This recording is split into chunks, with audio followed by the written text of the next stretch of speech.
tapes.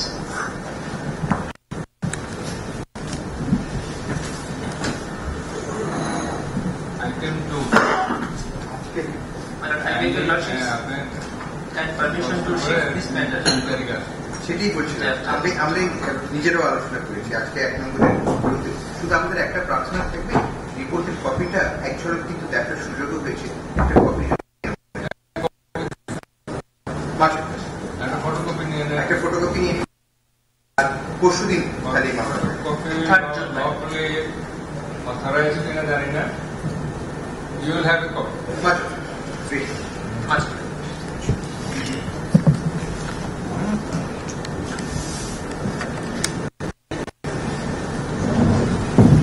Item of the Participant Committee.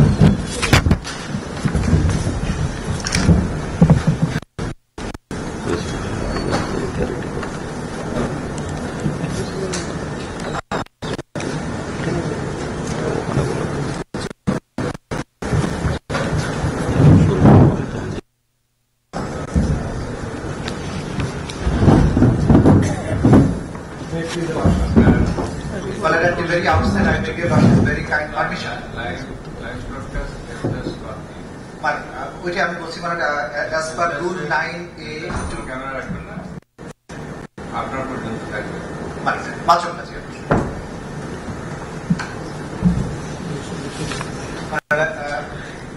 I beg permission to start. Yeah, everything has been started. So everything is in order.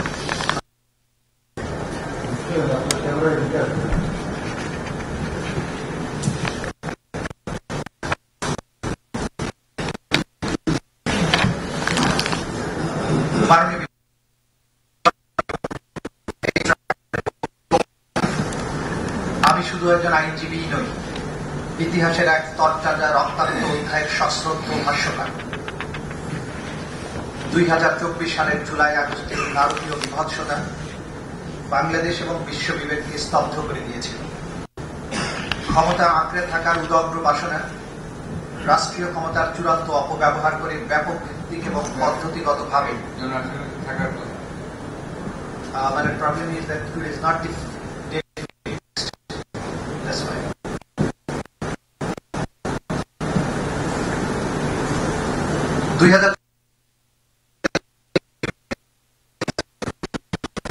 ক্ষমতা আঁকড়ে থাকার উদগ্র বাসনা, রাষ্ট্রীয় ক্ষমতার চূড়ান্ত অপব্যবহার করে ব্যাপক ভিত্তিক এবং পদ্ধতিগতভাবে আক্রমণের মাধ্যমে সংগঠিত নিষ্ঠুর হত্যাযজ্ঞ ও সহিংসতা পরিণত করেছিল 56,000 বর্গমাইল। আমরা এই বিচার শুরু করছি জাতির ইতিহাসের সেই বেদনাদায়ক অধ্যায়ে সংগঠিত অপরাধের জবাবদিহিতা নিশ্চিত করতে, যেখানে নিরস্ত্র নিরীহ সাধারণ নাগরিক, বিশেষ করে তরুণ, ছাত্র, যুবা, নারী ও শিশু, যারা একটি ন্যায়ভিত্তিক ভবিষ্যতের জন্য বৈষম্য এবং কোটা পদ্ধতি নামক কুপ্রথার অবসানের দাবিতে অহিংস এবং ন্যায়সঙ্গত আন্দোলনে অংশগ্রহণ করেছে। 24-এর এই আন্দোলন বৈষম্য বিরোধী ও সরকারের সাথে ভিন্নমত পোষণকারী অসংখ্য নিরীহ, নিরস্ত্র ও সাধারণ মানুষ এই মামলার অভিযুক্ত আসামিগণ কর্তৃক নির্বিচার হত্যাকাণ্ড ও ভয়াবহ সহিংসতার শিকার। This is my opening speech. আসামিদের নির্দেশে তাদের নেতৃত্ব এবং নিয়ন্ত্রণে থাকা রাষ্ট্রীয় বাহিনী এবং রাজনৈতিক দল ও অঙ্গ সংগঠনের সদস্যদের দ্বারা সংগঠিত হয় হত্যা, অঙ্গহানি, গ্রেফতার, নির্যাতন, গুম ও চিকিৎসা প্রদানে বাধা, মৃত এবং ঘৃণ্য মানবতা বিরোধী অপরাধ। মাননীয় আদালত, 2024 সালের জুলাই বিপ্লব, যা মনসুন রেভলিউশন বা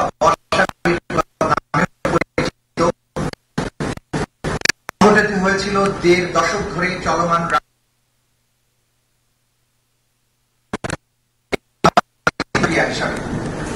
2024 সালের 1 জুলাই থেকে 5 আগস্ট পর্যন্ত সময়ে আসামিগণের নেতৃত্বাধীন সরকারের বিরুদ্ধে বৈধ চ্যালেঞ্জ হিসেবে দেখা দেয়া তরুণদের অবিস্মরণীয় জাগরণ নির্মূল করার উদ্দেশ্যে আসামিগণ সমস্ত রাষ্ট্রযন্ত্রকে ব্যবহার করে ওইসব মুক্তিকামী ছাত্র জনতাকে নির্মূল বা স্তব্ধ করে দেওয়ার উদ্দেশ্যে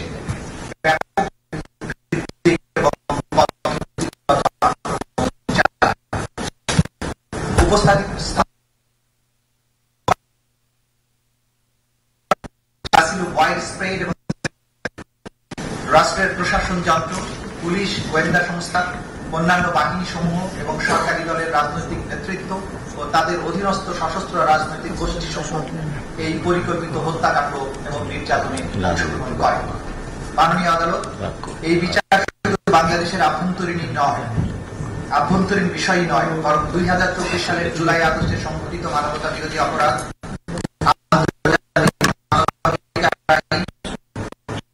স্ট্যাটিউট অফ দি আইসিসি এবং বাংলাদেশের 1973 সালের আন্তর্জাতিক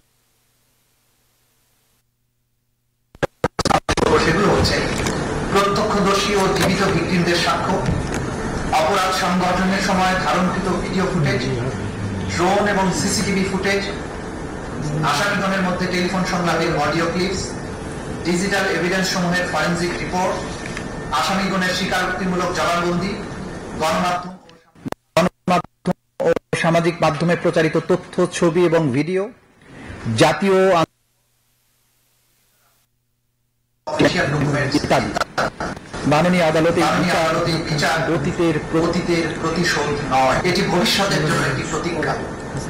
আমরা প্রমাণ করতে চাই একটি সভ্য সমাজ যেখানে গণতন্ত্র এবং আইনের শাসন থাকবে, সেখানে গণহত্যা কিংবা মানবতা বিরোধী অপরাধ করা হবে না। বিচার থাকবে সেখানে কেউ আইনের ঊর্ধ্বে থাকতে পারে না।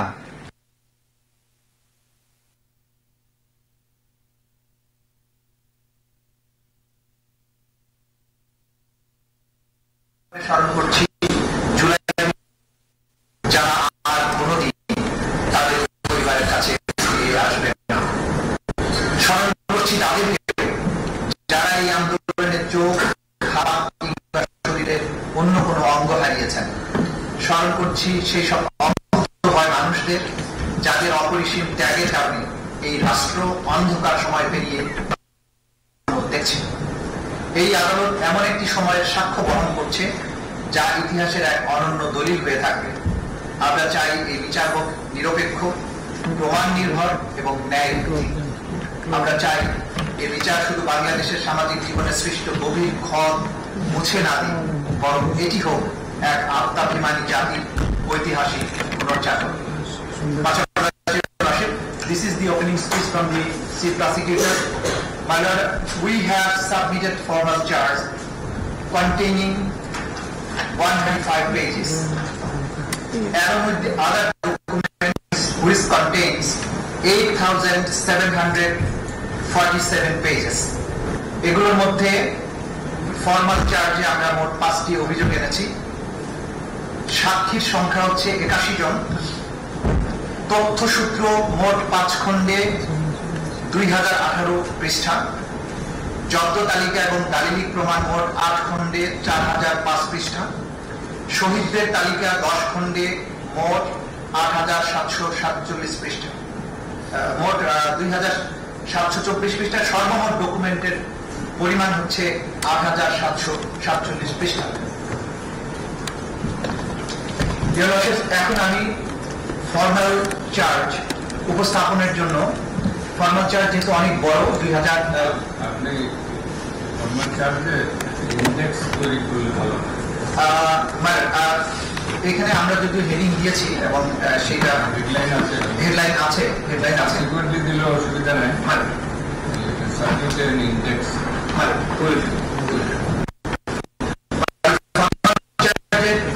আমাদের এখানে আমাদের বিজ্ঞ প্রসিকিউটর বৃন্দ উপস্থিত আছেন। আমি ওনাদের, আমার সাথে আছেন বিজ্ঞ প্রসিকিউটর জনাব আব্দুস সোবহান তরফদার, বিজ্ঞ প্রসিকিউটর জনাব মিজানুল ইসলাম, বিজ্ঞ প্রসিকিউটর জনাব গাজী মনোয়ার হোসেন তামিম, বিজ্ঞ প্রসিকিউটর বি এম সুলতান মাহমুদ, বিজ্ঞ প্রসিকিউটর শহীদুল ইসলাম সরকার, বিজ্ঞ প্রসিকিউটর ফারুক আহমদ, বিজ্ঞ প্রসিকিউটর আব্দুল্লাহ রোমান, বিজ্ঞ প্রসিকিউটর আব্দুল সাত্তার পালোয়ান, বিজ্ঞ প্রসিকিউটর মামুনুর রশিদ, বিজ্ঞ প্রসিকিউটর হাসানুল বান্না, বিজ্ঞ প্রসিকিউটর এস এম মইনুল করিম, বিজ্ঞ প্রসিকিউটর শাইখ মাহাদি, বিজ্ঞ প্রসিকিউটর তারেক আব্দুল্লাহ, বিজ্ঞ প্রসিকিউটর সাইমুল রেজা তালুকদার, বিজ্ঞ প্রসিকিউটর এস এম তাসমিরুল ইসলাম এবং বিজ্ঞ প্রসিকিউটর তানভীর হাসান জোহা। আজকের এই আদালতের ঐতিহাসিক ক্ষণে আমাদের তদন্ত সংস্থার যিনি সমন্বয়ক জনাব আনসারউদ্দিন খান পাঠান, সহ সমন্বয়ক জনাব শহীদুল্লাহ চৌধুরী সহ আমাদের তদন্ত সংস্থার তদন্তকারী কর্মকর্তারা যারা অক্লান্ত পরিশ্রম করে মামলাটাকে এই পর্যায়ে নিয়ে আসেন তারাও উপস্থিত আছেন। মানে ফর্মাল চার্জ 135 পৃষ্ঠা। আমরা সমস্ত কিছু এই আদালতে এই মুহূর্তে পুরোটা উপস্থাপন সম্ভব নয় বলে আমরা উল্লেখযোগ্য অংশ আপনাদের সামনে প্রেস করব। প্রথমে কিছু অংশ আমাদের বিজ্ঞ প্রসিকিউটর মিজানুল ইসলাম সাহেব, সামান্য কিছু অংশ, আর সামান্য কিছু অংশ জনাব আব্দুস সালাম তালুকদার সাহেব, এবং শেষ দিকে যে বেসিক চার্জের অংশটুকু সেগুলো আমি নিজে প্রেস করবো। এই that will do। মানে শুরুতে প্রথম অংশটুকু উপস্থাপনের জন্য আমাদের মাননীয় প্রসিকিউটর মিজানুল ইসলাম সাহেবকে উপস্থাপন করার জন্য আদালতের অনুমতি প্রার্থনা করছি।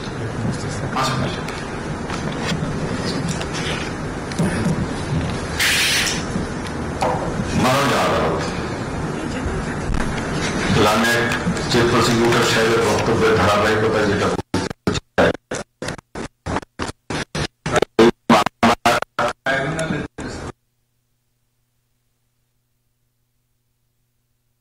বলেছি,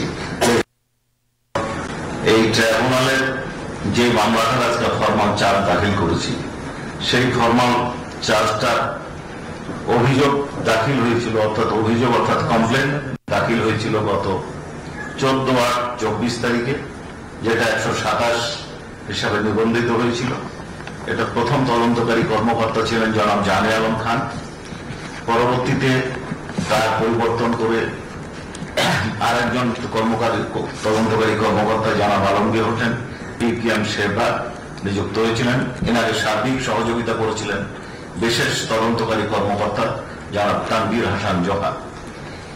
তদন্ত শেষে তদন্তকারী কর্মকর্তা জনাব আলমগীর হোসেন 12/5/2000 জনাব আলমগীর 12/5/2025 তারিখে তদন্ত প্রতিবেদন দাখিল করেন, যাতে এই 3 জনকে আসামি করা হয়েছে। তারা হলেন সাবেক প্রধানমন্ত্রী শেখ হাসিনা, রাষ্ট্রমন্ত্রী আসাদুজ্জামান খান কামাল,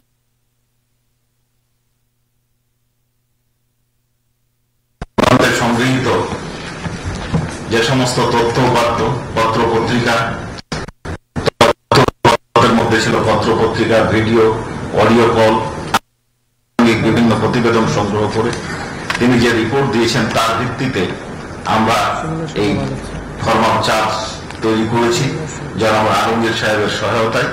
সেইখানে আমরা মূল অভিযোগে যাওয়ার আগে আওয়ামী লীগের দুঃশাসন এবং আওয়ামী লীগ এবং শেখ হাসিনা কিভাবে ফ্যাসিবাদী শাসনে নিজেদেরকে রূপান্তরিত করেছিল, কিভাবে দেশে একটা স্বৈরাচার প্রতিষ্ঠিত হয়েছিল, কিভাবে একটা একনায়কতন্ত্র প্রতিষ্ঠা হয়েছিল, তার কিছু ধারাবাহিক বর্ণনা মাননীয় ট্রাইব্যুনালে।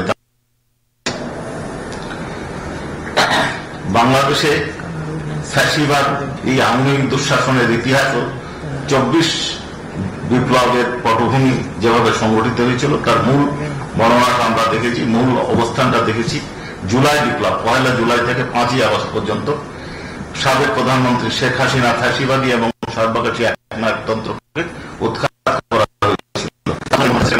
নেতৃত্বাধীন মদতপুষ্ট আইন শৃঙ্খলা বাহিনীর ঘাতক সদস্যবৃন্দ এবং আওয়ামী লীগ এবং তার অঙ্গ সংগঠনের 14 দলীয় সশস্ত্র বাহিনী কর্তৃক সংগঠিত ব্যাপক মাত্রা পদ্ধতিগত আক্রমণ ও লক্ষ্যভিত্তিক নিপীড়ন যা আসামিদের জ্ঞাতসারে সংগঠিত হয়েছিল। এতে প্রায় 1.5 সহস্রাধিক মানুষকে হত্যা করা হয়েছে, 25 সহস্রাধিক মানুষের আহত, অঙ্গহানি ও দৃষ্টিশক্তি কমছে। আওয়ামী এই যে কারণে এই সরকারকে উৎখাত করতে জনগণ উদ্বুদ্ধ হয়েছিল, জনগণ এই আন্দোলনকে সমর্থন দিয়েছিল।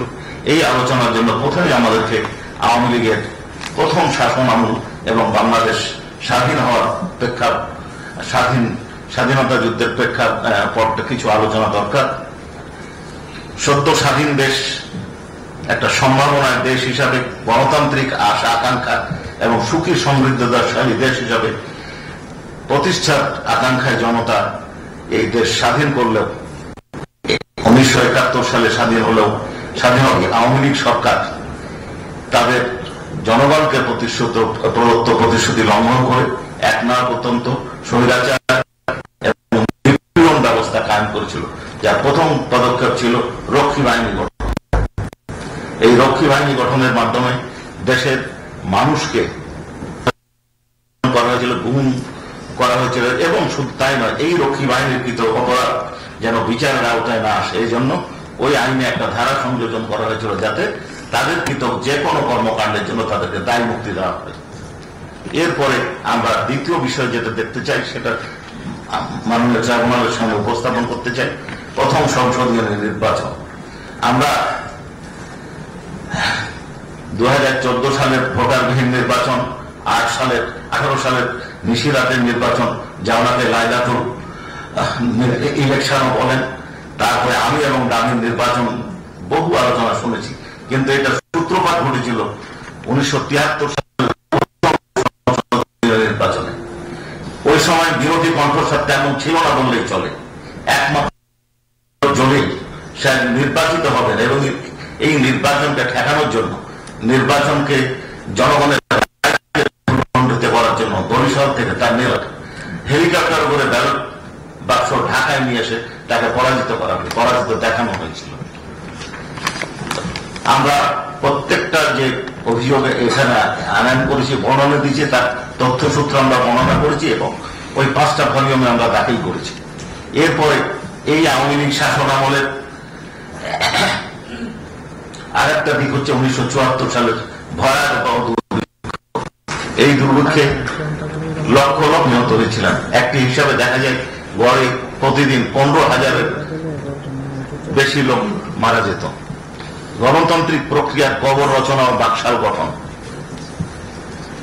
স্বাধীনতা, মুক্তি এবং বহুদলীয় গণতন্ত্রের স্বপ্ন নিয়ে যে মুক্তিযুদ্ধ সংগঠিত হয়েছিল, সেই স্বপ্নকে ভুলণ্ঠিত করে 1975 সালের 25শে জানুয়ারি বাংলাদেশ সংবিধানের 4র্থ সংশোধনী আনয়ন এবং বাংলাদেশ কৃষক শ্রমিক আওয়ামী লীগ অর্থাৎ বাকশাল নামক সংগঠন প্রতিষ্ঠার মাধ্যমে গণতান্ত্রিক প্রক্রিয়ার কবর রচনা করে বাংলাদেশে চূড়ান্তভাবে একটি একদলীয় শাসন ব্যবস্থা চালু করা হয়।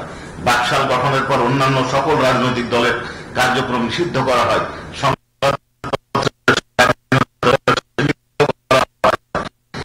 সমস্ত ক্ষমতা কেন্দ্রীভূত হয় এক ব্যক্তি অর্থাৎ যদি না তিনি বাকশাল প্রধান শেখ মুজিবুর রহমান কর্তৃক মনোনীত হতেন।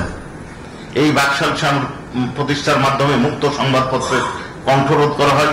সরকার নিয়ন্ত্রিত 4টি পত্রিকা, দৈনিক Bangla, daily Bangladesh Times, daily Bangladesh observer এবং সাপ্তাহিক বিচিত্রা বাদে সকল পত্রিকার প্রকাশনা বন্ধ করে দেওয়া হয়। এই 4টি অনুমোদিত পত্রিকাতেও সরকারের নিয়ন্ত্রণ আরোপ করা করে মানুষের মৌলিক অধিকার খর্ব করা হয়। বিরোধীদেরকে বিনা বিচারে আটক রাখার জন্য সংবিধান সংশোধন করে নিবর্তনমূলক আটক রাখার বিধান সম্বলিত আইন পাশ করার সুযোগ করে দেওয়া হয়। এই সদ্য স্বাধীন বাংলাদেশের গণতান্ত্রিক প্রক্রিয়াকে ধ্বংস করে দেয়, দেশকে ফ্যাসিবাদের রাষ্ট্রের দিকে ধাবিত করে। বাকশাল গঠনের প্রতিবাদে পার্লামেন্ট ও মন্ত্রিসভা থেকে পদত্যাগ করেছিলেন মুক্তিযুদ্ধের সর্বাধিনায়ক জেনারেল এম.এ.জি. ওসমানী এবং ব্যারিস্টার মইনুল হোসেন। বাকশালে যোগদান না করায় রাজশাহী সদর আসনের এমপি জনাব মঈনুদ্দিন আহমেদ মানিকের সংসদ সদস্য পদ বাতিল করে দেওয়া হয়। 1975 সালের 15ই আগস্ট পট পরিবর্তনের পর একদলীয় শাসন ব্যবস্থা বাতিল করে বহুদলীয় গণতান্ত্রিক ব্যবস্থার পুনঃযাত্রা শুরু করে। এই সুযোগে বাকশাল চেতনাধারী আওয়ামী লীগ সরাসরি একদলীয় শাসনের কথা না বললেও বহুদলীয় শাসনের মোড়কে তাদের কাঙ্ক্ষিত একদলীয় শাসন ব্যবস্থা প্রতিষ্ঠান স্বপ্ন বাস্তবায়নে পরিকল্পিতভাবে এগিয়ে নিতে থাকে। পরবর্তীতে 1996 সালে আওয়ামী লীগ সরকার ক্ষমতায় আসীন হয়ে তাদের লুটপাটের ঐতিহ্য অনুসরণ 2001 সালে সাধারণ নির্বাচনে 4 দলীয় জোটের কাছে তারা নির্বাচনে পরাজিত হয়। 2008 সালের সেনা সমর্থিত সরকার অধীনে একটি সাজানো এবং পাতানো নির্বাচনে পুনরায় আওয়ামী লীগ ক্ষমতায় অধিষ্ঠিত হয়। সেই শেখ হাসিনার নেতৃত্বাধীন দলটি তখন থেকেই গণতন্ত্রের মোড়কে শেখ মুজিবুর রহমান প্রবর্তিত বাকশালী একনায়কতন্ত্র নতুন আঙ্গিকে পুনঃপ্রতিষ্ঠার জন্য ষড়যন্ত্র শুরু করে। এই আওয়ামী দুঃশাসন ও ফ্যাসিবাদের যে 15 বছর, তার মধ্যে বেশ কয়েকটা সেগমেন্ট আমরা ভাগ করেছি। তার মধ্যে প্রথম বিষয়টা হচ্ছে নির্বাচনী ব্যবস্থা ও গণতান্ত্রিক প্রক্রিয়া ধ্বংসকরণ। জি, এই ক্ষেত্রে আমরা কয়েকটা সাবটাইটেল করেছি। এক হচ্ছে 2008 সালে ষড়যন্ত্রের মাধ্যমে আওয়ামী লীগের ক্ষমতা দখল ও ক্ষমতা কুক্ষিগত করার জন্য তত্ত্বাবধায়ক সরকার বাতিল করা। 2রা জানুয়ারি 2007 সালের সশস্ত্র বাহিনী সামরিক শাসন কর্তৃক ক্ষমতার ব্যাকডোরে ক্ষমতায় এসে 100 তাদেরকে ক্ষমতা আনার জন্য যে প্রক্রিয়াটা অনুসরণ করেছিল, তার মধ্যে উল্লেখযোগ্য ছিল 130টা সংসদীয় আসনের সীমানা পরিবর্তন করে তাদেরকে নির্বাচিত হওয়ার সুযোগ করে দেওয়া হয়েছিল। এরপরে মাননীয় ট্রাইব্যুনাল এবং দেশবাসী সকলেই জানেন যে 2014 সালে কিভাবে একতরফা এবং ভোটারবিহীন নির্বাচন অনুষ্ঠিত হয়েছিল। আর 2018 সালের নিশিরাতের নির্বাচন, যেটা একটু আগে আমি বললাম যে এটাকে অনেকে লাইলাতুল ইলেকশনও বলে থাকেন। এরপরে এই 2018 সালের নির্বাচন ব্যাপকভাবে সমালোচিত হওয়ার পর তার এক নতুন পদ্ধতি, নতুন সিস্টেম, নতুন উদ্ভাবনী শক্তির মূলে আবিষ্কার করলেন আমি এবং দামির নির্বাচন। যেহেতু বিরোধী দল কেউ নির্বাচনে অংশগ্রহণ করলো না, এই জন্য তারা তাদের প্রার্থীকে দামি প্রার্থী হিসেবে দাঁড় করালেন। অর্থাৎ সরকারি দলের লোক সরকারি দলের বিরুদ্ধে কথা বলছে, সরকার বিরোধী দল বলছে সরকার দুর্নীতি করছে, অর্থাৎ বিরোধী দল মানে যারা নির্বাচন করছে, আর তাদের মহিলা সদস্যদেরকে মনোনীত করে দিচ্ছেন সরকার প্রধান। এইটা আমরা দেখেছি। এই নির্বাচনে আগের দিন এই নির্বাচনের ফলাফল ঘোষণার সময় কি দেখা গেল, প্রধান নির্বাচন কমিশনার বলছেন যে 28% প্রকাশ হয়েছে। পিছন থেকে তাকে বলে দেওয়া হলো যে না, বলে দেন 42%, 40%।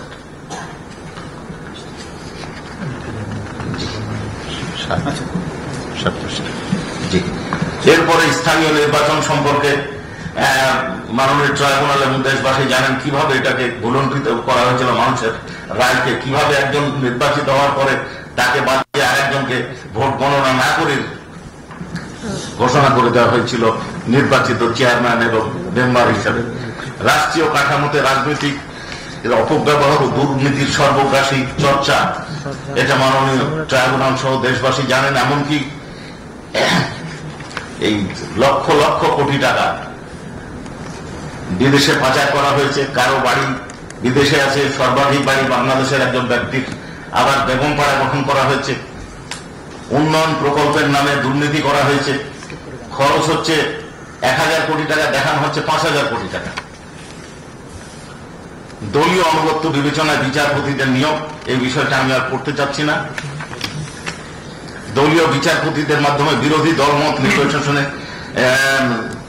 মত ও ফ্যাসিবাদী শাসন ব্যবস্থা শক্তিশালী করা হয়েছে। বিচার প্রক্রিয়ায় বিদেশি হস্তক্ষেপবিহীন বিষয়টি আমরা একটু আলোকপাত করতে চাই। একটি ট্রাইব্যুনাল গঠন করা হয়েছিল কিছু ব্যক্তির বা একটা নির্দিষ্ট সময়ে সংগঠিত অপরাধের জন্য। এই বিচারকে যাদেরকে বিচারক নিয়োগ করা হয়েছিল তারা প্রমোশনের লালসায় উচ্চ আদালতে যাওয়ার আকাঙ্ক্ষায় তৎকালীন প্রধান বিচারপতি এবং অন্যান্য ফোনে যোগাযোগ করতেন। অন্যান্য বিচারপতিরা শেখ হাসিনার সাথে বৈঠক করতেন কিভাবে জাজমেন্ট দিতে হবে, কিভাবে সিদ্ধান্ত দিতে হবে, এবং এরপরেও তারা দেখলেন রায়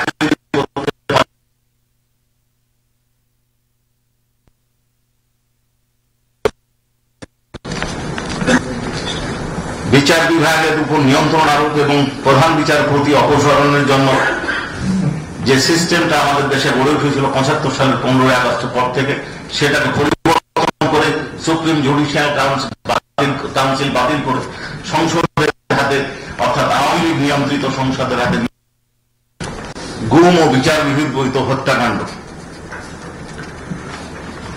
গুম এবং বিচার বহির্ভূত হত্যাকাণ্ড এটা নিত্য নৈমিত্তিক ঘটনা হয়ে দাঁড়িয়েছিল। এই সময় কেউ যদি সরকারের কোনো বিরোধিতা করতেন, কোন দল যদি বিরোধিতা করতেন, তাহলে সেই দলের নেতৃস্থানীয় ব্যক্তি বা তার সাথে সংশ্লিষ্ট ব্যক্তি বা তাদের সাথে যোগাযোগ যারা রাখতে করতেন তাদেরকে নিয়ে গিয়ে গুম করে দেওয়া হতো, অনেককে খুন করে দেওয়া হতো।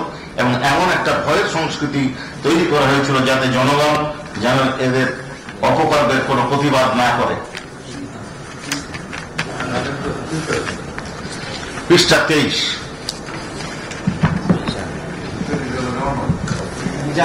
মিজানুল ইসলাম, হ্যালো মিজানুল ইসলাম, জি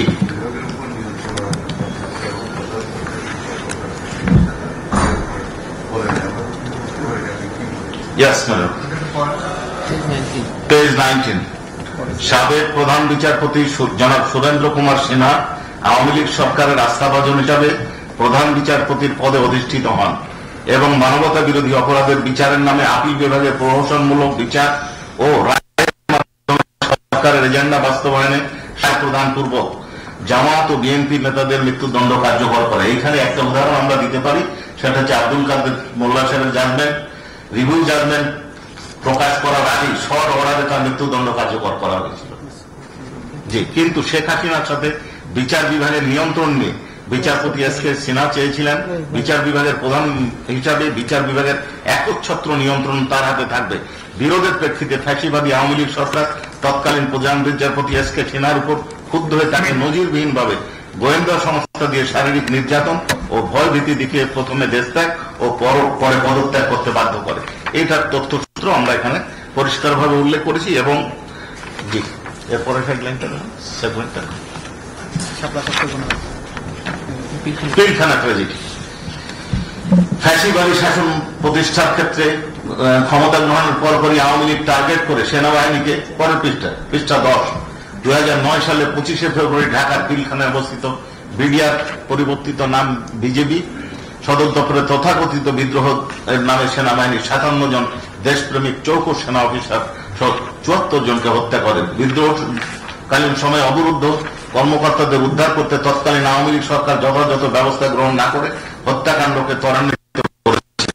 পরবর্তীতে জনগণের জোরালো দাবি সত্ত্বেও বিডিআর মূলক তদন্ত কার্যক্রম পরিচালনা করেছে। বিচারে ষড়যন্ত্রের হোতাদেরকে বাদ দিয়ে কেবলমাত্র মাঠে থাকা সৈনিক ও জওয়ানদের বিচার কার্য পরিচালনা করেছে। 5ই আগস্ট বিপ্লবের পর এই রহস্য পুনরুদ্ধারের জন্য একটা কমিশন গঠন করা হয়েছে। এরপরে 20 পৃষ্ঠাতে শাপলা চত্বরের গণহত্যা 1-3-13। 5ই মে রাতের অন্ধকারে সমাবেশে অবস্থান নিরীহ নিরস্ত্র এতিম মাদ্রাসা ছাত্র সহ ছাত্র জনতার উপর রাতের অভিযান পরিচালনা করে অগণিত মানুষকে নিষ্ঠুরভাবে হত্যা করা হয়। এই অপারেশনের নিষ্ঠুরতা ও হত্যাযজ্ঞ যেন দেশবাসী জানতে না পারে, এই জন্য তাৎক্ষণিকভাবে সরাসরি সম্প্রচাররত দিগন্ত টিভি এবং ইসলামিক টিভি নামে 2টি ইলেকট্রনিক মিডিয়া বন্ধ করে দেওয়া হয়। এই সংবাদ মাঝের অংশে আছে অধিকার নামক একটি সংগঠন এই হত্যাকাণ্ডের বিষয়ে বর্ণনা দেওয়া, তা প্রধানের বিরুদ্ধে মামলা ডিজিটাল নিরাপত্তা আইনে মামলা দায়ের করে তাকে কারাদণ্ডে দণ্ডিত করা হয়। এরপরে গুম ও বিচার বহির্ভূত হত্যাকাণ্ড 21। ফ্যাসিস্ট আওয়ামী লীগ সরকার তার মেয়াদকালে ভিন্ন মতাবলম্বী, মানবাধিকার কর্মী, বিরোধী দল সহ যে কোনো ধরনের ভিন্ন মতকে নিপীড়ন ও নিষ্পেষণের সমর্থক হয়ে উঠেছিল। এই সময় একটা রিপোর্টে দেখা যায় নিখোঁজ হয়েছিল 416 জন, আর একটা রিপোর্টে দেখা যায় 611 জন। তার মধ্যে হিউম্যান রাইটস ওয়াচের বক্তব্য, এর মধ্যে 383 জন আর ফিরে আসেনি। প্রতিবেদনে 86 জনের গুমের কথা উল্লেখ হয়েছে। এবং এরই ধারাবাহিকতায় এই নিষ্ঠুরতা এবং গুম খুনের সুরাহা না করে 2001 সালে ডিসেম্বরে মার্কিন যুক্তরাষ্ট্র বাংলাদেশের র্যাপিড অ্যাকশন ব্যাটালিয়ন র্যাবের উপর মানবাধিকার চরম লঙ্ঘন করার জন্য নিষেধাজ্ঞা আরোপ করে। এরপরে হচ্ছে তৎকালীন স্বৈরাচার 23 নির্দেশনায় আইন শৃঙ্খলা রক্ষা বাহিনী কর্তৃক বিচার বহির্ভূত হত্যাকাণ্ড। এর মধ্যে উল্লেখযোগ্য হচ্ছে নারায়ণগঞ্জের 7 খুন, কাউন্সিলর একরাম হত্যাকাণ্ড, কাউন্সিলর একরাম হত্যাকাণ্ডের একটু বর্ণনা আমি দিতে চাই। তেসরা যুবলীগের দীর্ঘদিনের সভাপতি একরামুল হক, যাকে ওই বছর 26শে মে গভীর রাতে কথিত বন্দুকদের নির্মমভাবে হত্যা করে। ঘটনার দিন একটি গোয়েন্দা সংস্থার লোকজন তাকে বারবার ফোন করে একটা জমি কেনার সহায়তা করার জন্য চাপ দিলে সেই গোয়েন্দা সংস্থার কর্মকর্তারা কথা অনুযায়ী তিনি বাসা থেকে বের হন। ঘটনার রাত 11টার পর পকেট থেকে ফোনে মেয়ে কল করলে ফোনটি চাপ পড়ে রিসিভ হয়ে যায় এবং স্ত্রীর ফোন রেকর্ড হতে থাকে এবং ভয়াবহ হত্যাকাণ্ডের বর্ণনার শেষ মুহূর্তের নৃশংস শব্দ শোনা যায়। মেয়ের কণ্ঠে শোনা যায়, হ্যালো আব্বু। কাপা কাপা গলায় উত্তর আসে, জি আম্মু, আমি হিল্লা, একটা স্থানের নাম, যাচ্ছি। এইরকম কন্যা, এইরকম একরামের কন্যা ফোনের এক প্রান্ত থেকে প্রশ্ন করতে থাকে। তারপর অপর প্রান্ত থেকে জবাব আসে না, আসে গুলির শব্দ, গোলাগুলি, চিৎকার।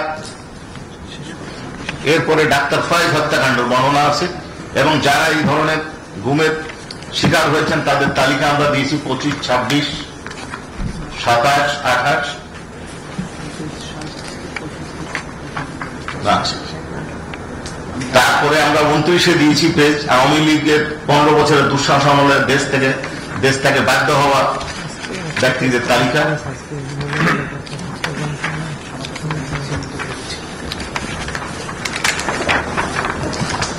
এরপরে এই যে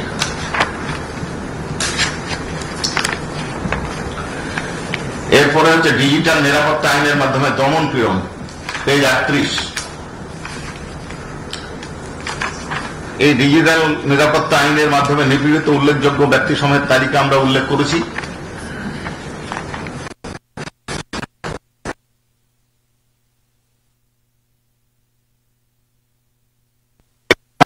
বলছি ঘৃণার রাজনীতি, এইটা মাননীয় ট্রাইব্যুনাল আমি এ করতে চাচ্ছি। ঘৃণার রাজনীতি, রাজাকার ও মুক্তিযুদ্ধের চেতনা শব্দের অপব্যবহার। 1971 সালের মহান স্বাধীনতা সংগ্রামের মধ্য দিয়ে বাংলাদেশ জন্ম হওয়ার পর থেকেই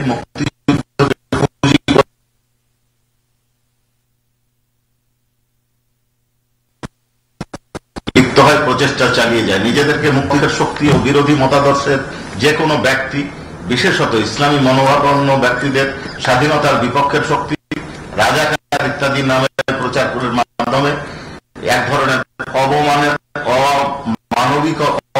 মানবিকরণ প্রক্রিয়া দীর্ঘদিন থেকে চলে আসছে। মুক্তিযুদ্ধের ইতিহাসের অপব্যাখ্যা করে শুধুমাত্র ফ্যাসিস্ট আওয়ামী লীগ সরকার পলিসি চালু করে বৈষম্য, এই প্যারের শেষে একটা সেপারেট সেগমেন্ট, বৈষম্য আন্দোলন ও রাজাকার ত্যাগ, যে কোনো গণহত্যা বা মানবতা বিধান সংগঠনের পূর্বে অপরাধীরা একটা সাংস্কৃতিক বা মনস্তাত্ত্বিক প্রস্তুতি গ্রহণ করে, যার অন্যতম প্রধান উপাদান হল অপমানজনক ও অবমাননাকর ভাষার ব্যবহার। ইতিহাসের বিভিন্ন অধ্যায়ে দেখা যায় যে আফ্রিকার রুয়ান্ডার তুৎসিদের তেলাপোকা বলা হতো, নাজি জার্মানিতে ইহুদিদেরকে ইঁদুর বলা হতো, বসনিয়ায় মুসলিমদেরকে ক্যান্সার বলা হতো, মিয়ানমারের রোহিঙ্গাদেরকে বাঙালি বা অনুপ্রবেশকারী, সুদানের দারফুরদের আফ্রিকানদের দাস হিসাবে চিহ্নিত করার মতো ভাষা ব্যবহার হতো। এসব ভাষা কেবল ঘৃণা ছড়ায়নি, বরং সংশ্লিষ্ট গোষ্ঠীগুলির প্রতি সহিংসতার ন্যায্যতা দিতে সহায়তা করেছে।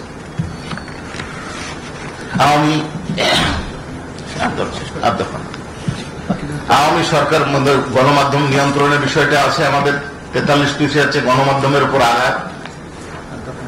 আমি যাচ্ছি এরপরে না, লাইন বাই লাইন আছে, আমি যাচ্ছি। বিপ্লবের সূচনা হয়েছিল 24শে জুলাই, বিপ্লবের সূচনা হয় 1 জুলাই থেকে 5ই আগস্ট, যার বর্ণনা আমরা দেখতে পাচ্ছি, আমাদের সকলেরই জানা আছে। কোটার ইতিহাসে সিম্পল একটা কথা আমি সেখানে বলতে চাই, কোটা আন্দোলনটা কেন হলো। একটা উদাহরণ আমি দিতে চাই যেটা আমাদের বর্ণনাতে আছে, সেটা হচ্ছে যে পরীক্ষা যারা দিল, যিনি 71 পেলেন তিনি ফেল করলেন, আর কোটাতে যিনি 42 পেলেন তিনি পাস করলেন।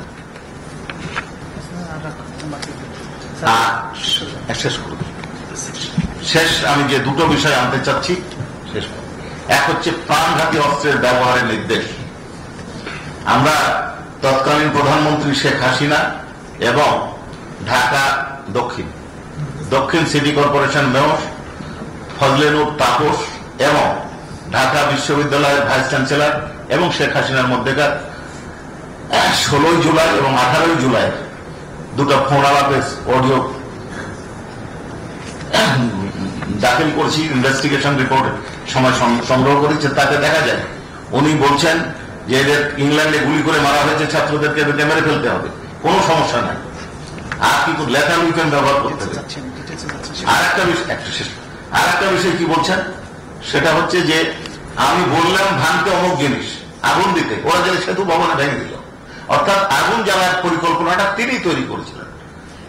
বাকিটা আমার লাইনের সিনিয়র আব্দুল সামাদ আপনার আপনি পেজ 60-এর উপর টোটাল পড়ে ওই দিক থেকে না বাদিয়ে দিয়েছি।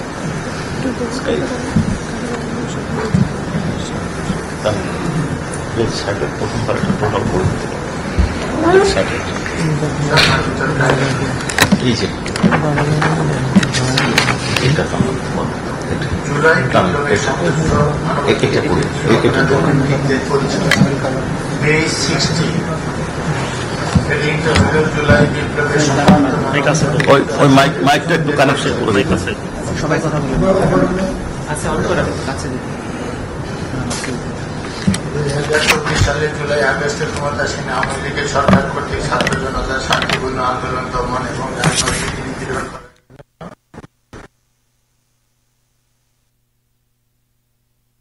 ছাত্র জনতা বিরোধী দলের নেতাকর্মী বিশেষত বিএনপি জামাত অন্যান্য দলের সদস্য ছাড়াও আন্দোলনে অংশগ্রহণকারী সকল শ্রেণী পেশা সাধারণ মানুষকে লক্ষ্যবস্তু হিসেবে নির্ধারণ করা হয়, যারা এই সময়কালে পরিচালিত সকল প্রকার আক্রমণ, নির্যাতন, নিপীড়ন, গণগ্রেপ্তার, মামলাবাজি, ভয়ভীতি ও সহিংসতার মুখে পড়ে।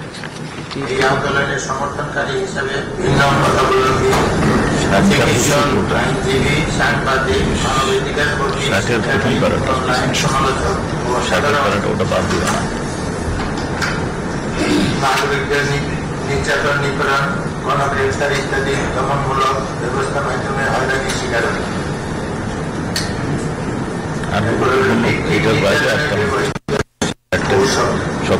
আওয়ামী লীগের শাসনামলের নিরাপত্তা ও বাজার সংস্থাগুলোর সহায়তায় রাষ্ট্র সুসংগঠিতভাবে সর্বত্র নজরদারি দমননীতি প্রাতিষ্ঠানিক রূপ দিয়েছে। তারই ধারাবাহিকতায় মানুষের যোগাযোগ ও চলাফেরার উপর সংস্থা যেমন DGFI, NSI, CT, TC, SP special branch এবং পুলিশের গোয়েন্দা বিভাগ সক্রিয়ভাবে সর্বাধুনিক তথ্য প্রযুক্তি ব্যবহারের মাধ্যমে নজরদারি করেছে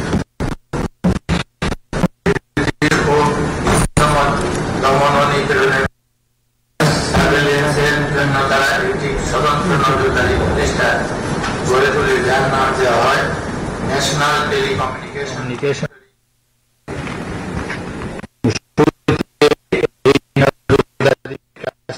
পরিচালনা করত র্যাপিড অ্যাকশন ব্যাটালিয়ন।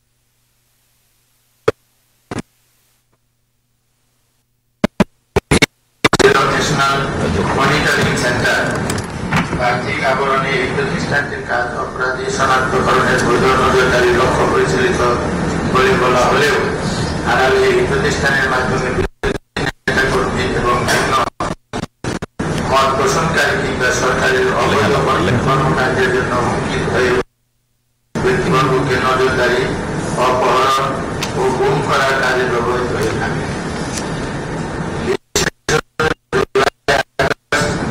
গণবিপ্লবে এই আন্দোলনকারীদের চিহ্নিত করা এবং এর আলোকে করতে ড্রোন, ফোনে, আড়ি পাতা এবং লোকেশন ইত্যাদি প্রযুক্তি ব্যবহার হয়েছে।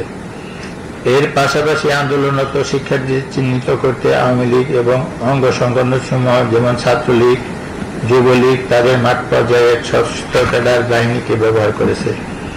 এই সকল তথ্যের আলোকে আইন প্রয়োগকারী সংস্থাগুলো বিশেষ করে পুলিশ ও প্রতিবাদ দমন, গ্রেপ্তার এবং বিক্ষোভ দমন করতে বল প্রয়োগ চালিয়েছে, যারা সরাসরি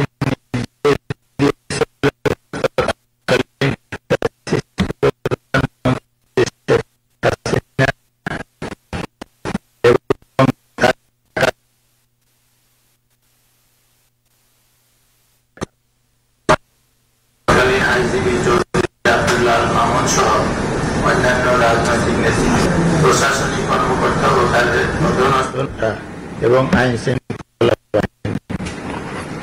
জুলাই মানবতা বিরোধী অপরাধের 2024 সালের 5 আগস্ট পর্যন্ত অভিযুক্ত শেখ হাসিনা নেতৃত্বাধীন বাংলাদেশ আওয়ামী লীগ এবং বিভিন্ন অঙ্গ সংগঠন, বিশেষ করে বাংলাদেশ ছাত্রলীগ, আওয়ামী যুবলীগ ইত্যাদি বিভিন্ন সময় নির্যাতন, সহিংসতা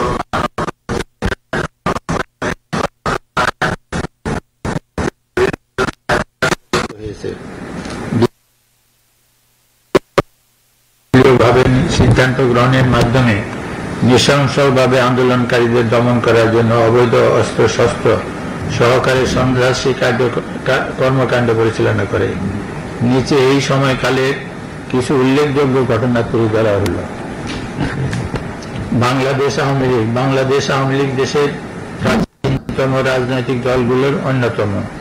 1949 সালে প্রতিষ্ঠিত এই দলটি বাংলাদেশের স্বাধীনতা সংগ্রামে মুখ্য ভূমিকা রাখলেও পরবর্তীতে 1972 সালে বাংলাদেশের শাসনভার গ্রহণ করে স্বৈরাচার একদলীয়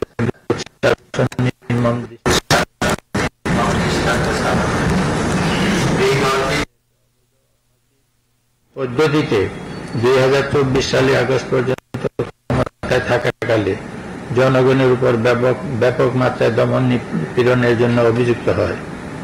তবে নিজেদের যাবতীয় দুর্নীতি ও অপরাধমূলক কর্মকাণ্ডের বৈধতা দিতে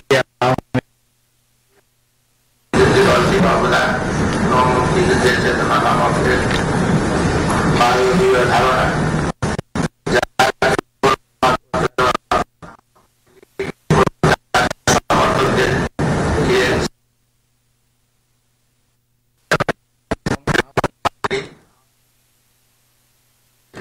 স্বাধীনতা বিরোধী নাম দিয়ে খালি অপচেষ্টা করে। আওয়ামী লীগ বিরোধী দলে থাকাকালীন সময়ে দেশব্যাপী নাটক চালায়। বিশেষ করে 2006 সালে 28 অক্টোবর আওয়ামী লীগের দলীয় সিদ্ধান্তের রোগী বইটা অস্ত্র ব্যবহারের মাধ্যমে সাপের মতো পিছিয়ে মানুষ হত্যার মতো নারকীয় কর্মকাণ্ড পরিচালনা করে, যা টেলিভিশনে সরাসরি সম্প্রচারের মাধ্যমে সারা পৃথিবী অবলোকন করে। এরপর ক্ষমতায় এসে মিডিয়ার হত্যাকাণ্ড, সাত বছর বিএনপি ও জামাতের দমনের নামে শতাধিক মানুষ হত্যা, দেশব্যাপী গুম, দল হিসেবে আওয়ামী লীগের প্রায় সকল পর্যায়ের নেতাকর্মী সরাসরি অংশগ্রহণ করে এবং এর ফলে তাদের কোনো ধরনের জবাবই দেওয়া হয়।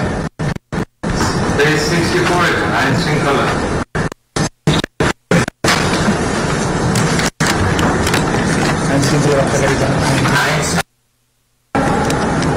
তৎকালীন আওয়ামী লীগ সরকার শান্তিপূর্ণ বিক্ষোভ দমনে রাষ্ট্রযন্ত্রের সকল অভিযান পরিচালনা করে।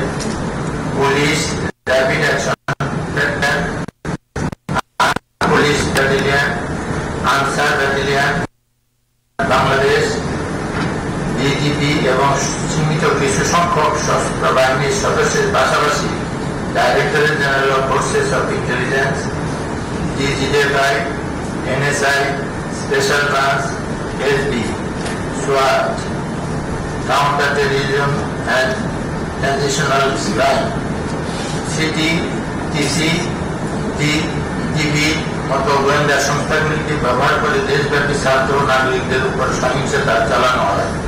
এতে আওয়ামী লীগ ও এর অঙ্গ সংগঠন ছাত্রলীগ ও যুবলীগের সশস্ত্র সদস্যরা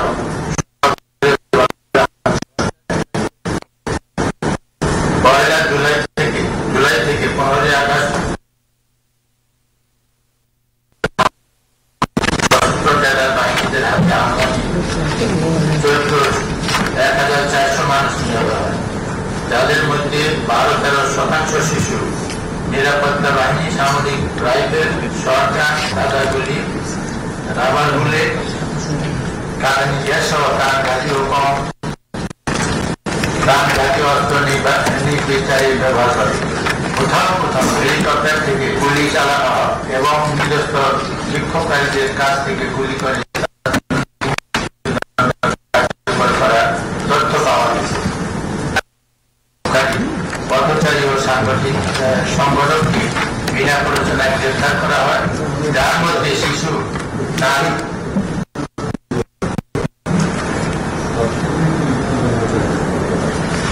কার্যকর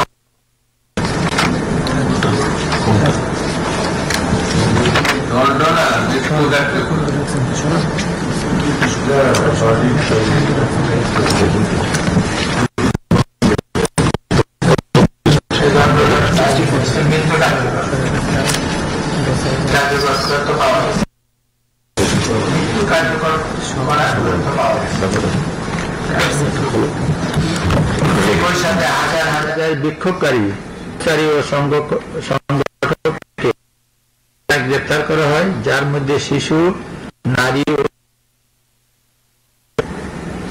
শুধু জুলাইয়ের মধ্যে 10,000-এর বেশি গ্রেপ্তারের তথ্য পাওয়া। আটক ব্যক্তিদের উপর নির্যাতন ও যৌন সহিংসতার অভিযোগ পাওয়া গেছে এবং ছাত্র নেতাদের বলপূর্বক গুম করার ঘটনা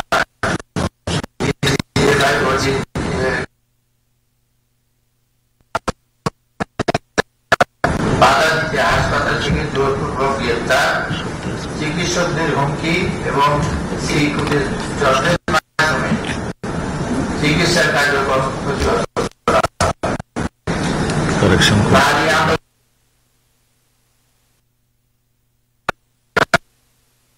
নিপীড়নের নির্দেশও পাওয়া গেছে। এসব সহিংসতার বিরুদ্ধে সরকার কোনো কার্যক্রম তদন্ত না করে বরং নিরাপত্তা বাহিনীর প্রতি দায়মুক্তি প্রদান করে ও ACHR ও অন্যান্য সংস্থার পর্যবেক্ষণ অনুযায়ী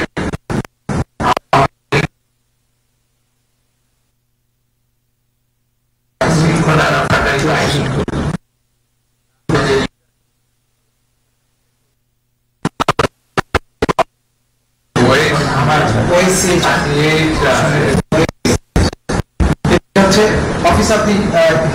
Office of the High Commissioner for Human Rights. এরপরে আমার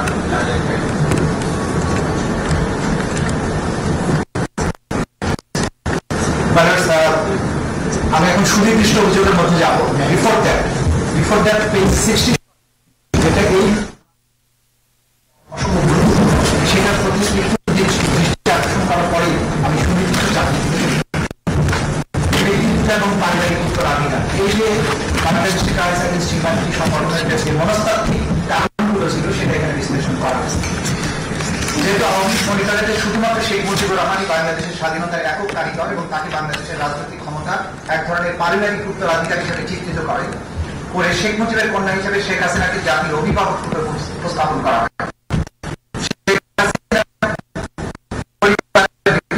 সদস্যদের নামে বাংলাদেশের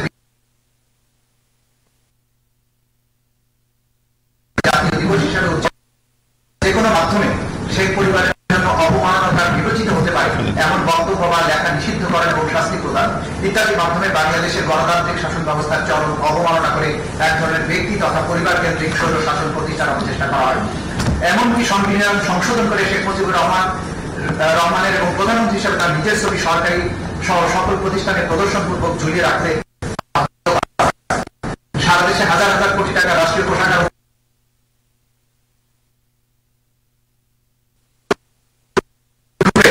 শিশুদের সামনে উপস্থাপন করার উদ্দেশ্যে শিক্ষা প্রতিষ্ঠানে মুজিবের জন্ম মৃত্যুবার্ষিকী সহ বিভিন্ন দিবস পালনে বাধ্য করা, প্রতিকৃতি এবং মুরালের নামে মূর্তি স্থাপন, স্কুলের অ্যাসেম্বলিতে শেখ মুজিবের বন্দনা গাইতে শপথনামার পরিবর্তন, সকল অফিস আদালতে মুজিব কর্নার স্থাপনে বাধ্য করা, শেখ মুজিব সংক্রান্ত সব বই সকল প্রতিষ্ঠানে রাখতে বাধ্য করা, সরকারি সকল নথি সংবলিত লোক স্থাপনে সরকারি আদেশ দ্বারা বাধ্য করা, শেখ পরিবারের বিভিন্ন সদস্যদের শত শত প্রতিষ্ঠান সহ রাস্তাঘাট ব্রিজ কালভার্টের নামকরণ, জন্ম মৃত্যু রদ্দ করা, অঙ্গন প্রতিযোগিতা ক্রীড়া প্রতিযোগিতার সামনে পূজনীয় হিসাবে উপস্থাপনের চেষ্টা করা হয়। শেখ মুজিবুর রহমানের মূর্তি স্থাপন সহ মুজিব বন্দনায় রাষ্ট্রের 4,000 সকল প্রিন্ট এবং ইলেকট্রনিক মিডিয়ায় নিয়মিতভাবে মুজিব বন্দনা প্রকাশ এবং সম্প্রচার করতে বাধ্য করা হয়। মানে আমি এখন ঘটনা প্রবাহের দিকে চলে যাচ্ছি। I will jump up to page 95। আমরা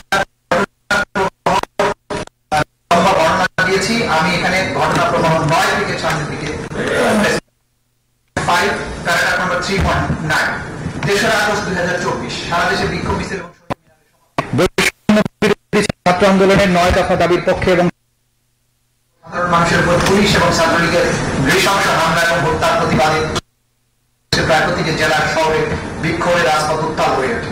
কোটা সংস্কার আন্দোলনের এই পর্বে শুধু শিক্ষার্থী নয়, শিক্ষক, অভিভাবক, আইনজীবী, সাধারণ মানুষ একসঙ্গে রাজপথে নেমে আসে। সবার মুখে এক স্লোগান, দাবি এক, দফা এক, পদত্যাগ। বৈষম্য বিরোধী ছাত্র আন্দোলনের ডাকে শনিবার রাজধানী সহ দেশের বিভিন্ন অঞ্চল হয়ে ওঠে বিক্ষোভ মিছিল। রাজধানীর আফতাবনগর, বাড্ডা, রামপুরা, বনশ্রী, মিরপুর 10, সায়েন্স ক্লাব সহ বিভিন্ন পয়েন্টে সকাল থেকে বিক্ষোভ শুরু হয়। পরে অনেক এলাকা থেকে শহীদ মিনারে জড়ো হতে থাকে। ছাত্র জনতার ঢল নামে সেখানে। এছাড়া গাজীপুর, চট্টগ্রাম, কুমিল্লা, সিলেট, নোয়াখালী, বরিশাল, বগুড়া, রাজশাহী, ফরিদপুরে বিক্ষোভে যোগ দেন হাজারো মানুষ। এর মধ্যে অনেক জায়গায় পুলিশ বিক্ষোভকারীদের উপর দফায় দফায় হামলা চালিয়েছে। এই ঘটনায় কমপক্ষে এক ব্যবসায়ী শহীদ এবং 28 জন গুলিবিদ্ধ সহ 2 শতাধিক মানুষ আহত হয়েছেন। গাজীপুরে শ্রীপুরে গুলিবিদ্ধ হয়ে এক ব্যবসায়ী শহীদ হন। সেখানে পুলিশের হামলায় কমপক্ষে 23 জন গুলিবিদ্ধ, শতাধিক লোক আহত হয়েছেন। কুমিল্লায় ছাত্রলীগ যুবলীগের হামলায় 5 শিক্ষার্থী গুলিবিদ্ধ আহত হয়েছে। আন্দোলনকারী শিক্ষার্থীরা বেলা 11টার দিকে বিক্ষোভ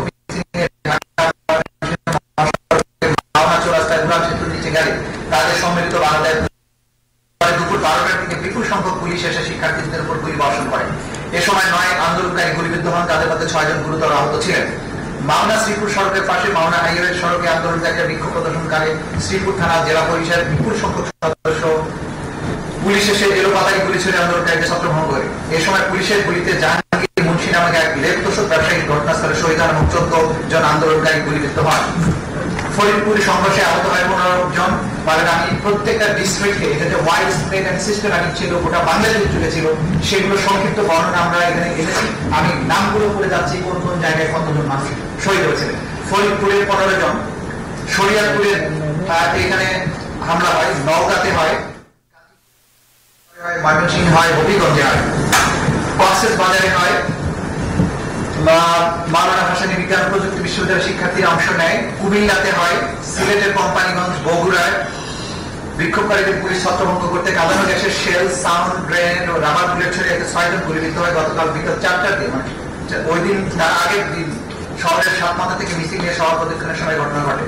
ওই দিনই সেনাপ্রধান তার অধীনস্থ অফিসারদের নিয়ে একটি গুরুত্বপূর্ণ বৈঠকে বসেন এবং সেখানে জুলাই বিপ্লবে আন্দোলনকারীদের উপরে গুলি ছোড়ার বিষয়ে সেনাবাহিনীর অফিসাররা অনাগ্রহ প্রকাশ করলে সেনাপ্রধান রক্তপাত না ঘটানোর সিদ্ধান্ত গ্রহণ করেন। তৎকালীন প্রধানমন্ত্রী আগামী এইটা মানে 4 তারিখে আমরা বললাম 3 তারিখে বললাম। তৎকালীন প্রধানমন্ত্রী আসামি শেখ হাসিনা, তৎকালীন স্বরাষ্ট্রমন্ত্রী আসাদুজ্জামান খান কামাল, তৎকালীন আইজিপি আব্দুল্লাহ মামুন উল্লেখিত অপরাধ সংগঠনের উস্কানি, প্ররোচনা, উৎসাহ, সর্বোপরি তাদের অধস্তনদের মানবতা বিরোধী অপরাধ সংগঠন করেছে। ঘটনা 10, ইতিহাসের জঘন্যতম হত্যাকাণ্ড। সকাল 10টা থেকে শাহবাগে শেখ মুজিব বিশ্ববিদ্যালয় হাসপাতালের সামনে ছাত্রলীগ, আওয়ামী লীগ এবং নেতাকর্মীরা জনগণে সশস্ত্র অবস্থানে থাকে। তারা রিভলভার, পিস্তল, রড, রামদা, বিভিন্ন ধরনের দেশীয় অস্ত্র শস্ত্র নিয়ে অবস্থান নেয়। আন্দোলনকারীরা শাহবাগে পৌঁছালে ছাত্রলীগ নেতাকর্মীরা তাদের চাপার জন্য হাসপাতালের ভেতরে আগুন লাগিয়ে দেয় সন্ত্রাসীরা। একই সময় বাংলা মোটর, আজিমপুর, খিলগাঁও, মোহাম্মদপুর, উত্তর আটিকাটুলি, যাত্রাবাড়ি, ফার্মগেট, কারওয়ান বাজার, মিরপুর 10, শাহবাগ এলাকায় সংঘর্ষ ছড়িয়ে পড়ে। হামলা, গুলি, গ্রেনেড এবং লাশ। বাংলা মোটরে আওয়ামী লীগ ছড়ে আন্দোলনকারীদের ছত্রভঙ্গ করে দেয়। আজিমপুরে হাসিবুর রহমান মালিকের নেতৃত্বে আওয়ামী লীগ নেতাকর্মীরা শিক্ষার্থীদের উপর নৃশংস হামলা চালায়। উত্তরা শিক্ষার্থী হাসপাতালে ভর্তি হন। মোহাম্মদপুর বাস স্ট্যান্ডে আওয়ামী লীগ কর্মীরা লাঠি এবং দেশীয় অস্ত্র নিয়ে জড়ো হয়ে পুলিশকে সহযোগিতা করে নিরস্ত্র শিক্ষার্থীদের উপর হামলা চালায়। খিলগাঁওয়ের গলিতে গলিতে ছাত্রলীগ, পুলিশ এবং সরকার সমর্থিত সন্ত্রাসীরা একত্র হয়ে আন্দোলনকারীদের উপর নির্বিচার হামলা চালায়। সকাল 10টার পরে ধানমন্ডি 2 নম্বর সিটি কলেজ, সায়েন্স ল্যাব এলাকায় জড়ো হতে থাকে ইউল্যাব, স্ট্যাম্পফোর্ড, ঢাকা কলেজ, ইডেন মহিলা college, Dhanmondi ideal college, Dhaka city college, বীরশ্রেষ্ঠ মুন্সি আব্দুল কলেজ, বীরশ্রেষ্ঠ নূর মোহাম্মদ কলেজ সহ আশেপাশের বিভিন্ন সরকারি বেসরকারি শিক্ষা প্রতিষ্ঠানের শিক্ষার্থীরা পুলিশ, ছাত্রলীগ, যুবলীগ এবং আওয়ামী লীগের সমর্থিত নেতা যুদ্ধক্ষেত্রে পরিণত হয় রাজধানীর মিরপুর 10 এলাকা। পুলিশ এবং আওয়ামী লীগ নেতাকর্মীদের পাটকেল নিক্ষেপ একজনের মৃত্যু হয়। সিলেট, রংপুর, পাবনা, কিশোরগঞ্জ, মুন্সিগঞ্জ, সিরাজগঞ্জ, কক্সেস বাজার, বরিশাল, বগুড়া, শেরপুর, ভোলা, জয়পুরা, সাভার, হবিগঞ্জ সহ মোট 19 জেলায় সহিংসতায় শহীদ হন অন্তত 91 জন। বেশিরভাগই শিক্ষার্থী, নিরস্ত্র আন্দোলনকারী। শহীদদের মধ্যে বহুজন সরকারি বাহিনীর গুলিতে প্রাণ হারান। সরকারের কঠোর দমন পীড়নের পদক্ষেপ হিসেবে বিকাল 6টা থেকে অনির্দিষ্টকালের জন্য কারফিউ জারি করা হয়। সারাদিন আহত শহীদদের বহন করে ঢাকা মেডিকেল কলেজের আন্দোলনকারীরা শহীদ মিনার থেকে শাহবাগের দিকে মিছিলে গিয়ে চিৎকার করতে থাকেন, আমার ভাই মৌলিকুনি আছে।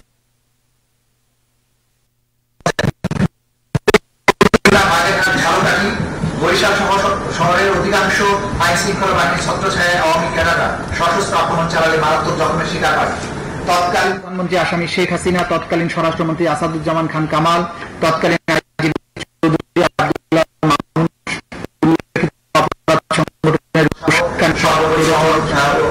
অধস্তম্ভের নির্দেশ প্রদানের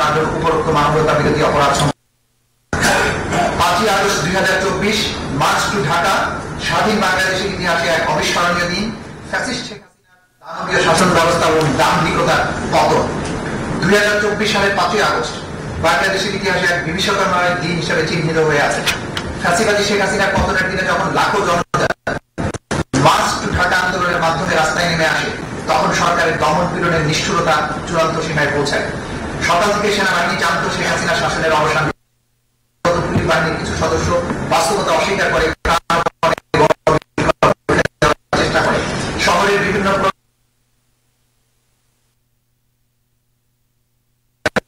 গুলি ছড়ে চারখানপুর, শাহবাগ, রামপুরা ব্রিজ, বাড্ডা, মিরপুর, আজমপুর, আশুলিয়া, গাজীপুর প্রতিটি স্থানে রক্তাক্ত লাশ ছড়িয়ে পড়তে থাকে, যাদের অধিকাংশ ছিল কিশোর বা শিক্ষার্থী।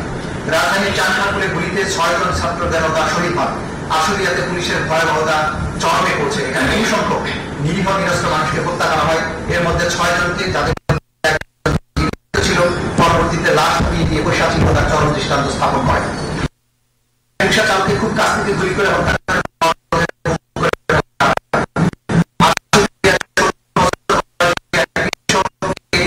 গুলি করেছিল তারা বন্ধু করা হয়। এমন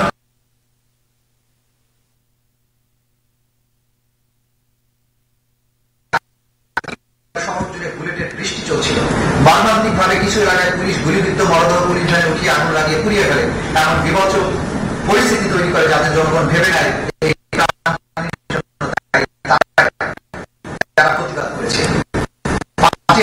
ছিল মুক্তির সূচনা। কিন্তু সেই দিনটি রঙিন হওয়ার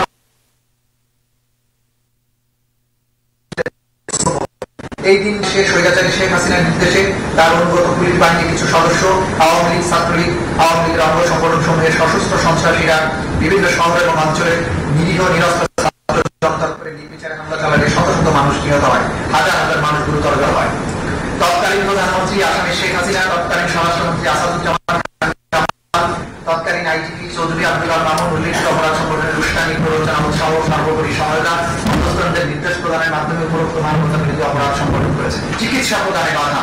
তৎকালীন আওয়ামী লীগ ফ্যাসিস্ট সরকারের বিভিন্ন বাহিনী এবং আওয়ামী লীগের বিভিন্ন অঙ্গ সংগঠনের সশস্ত্র ক্যাডারদের আক্রমণে চলমান আন্দোলনে আহত এবং গুরুতরভাবে জখমপ্রাপ্ত ব্যক্তিদের চিকিৎসা গ্রহণে বাধা প্রদান করে।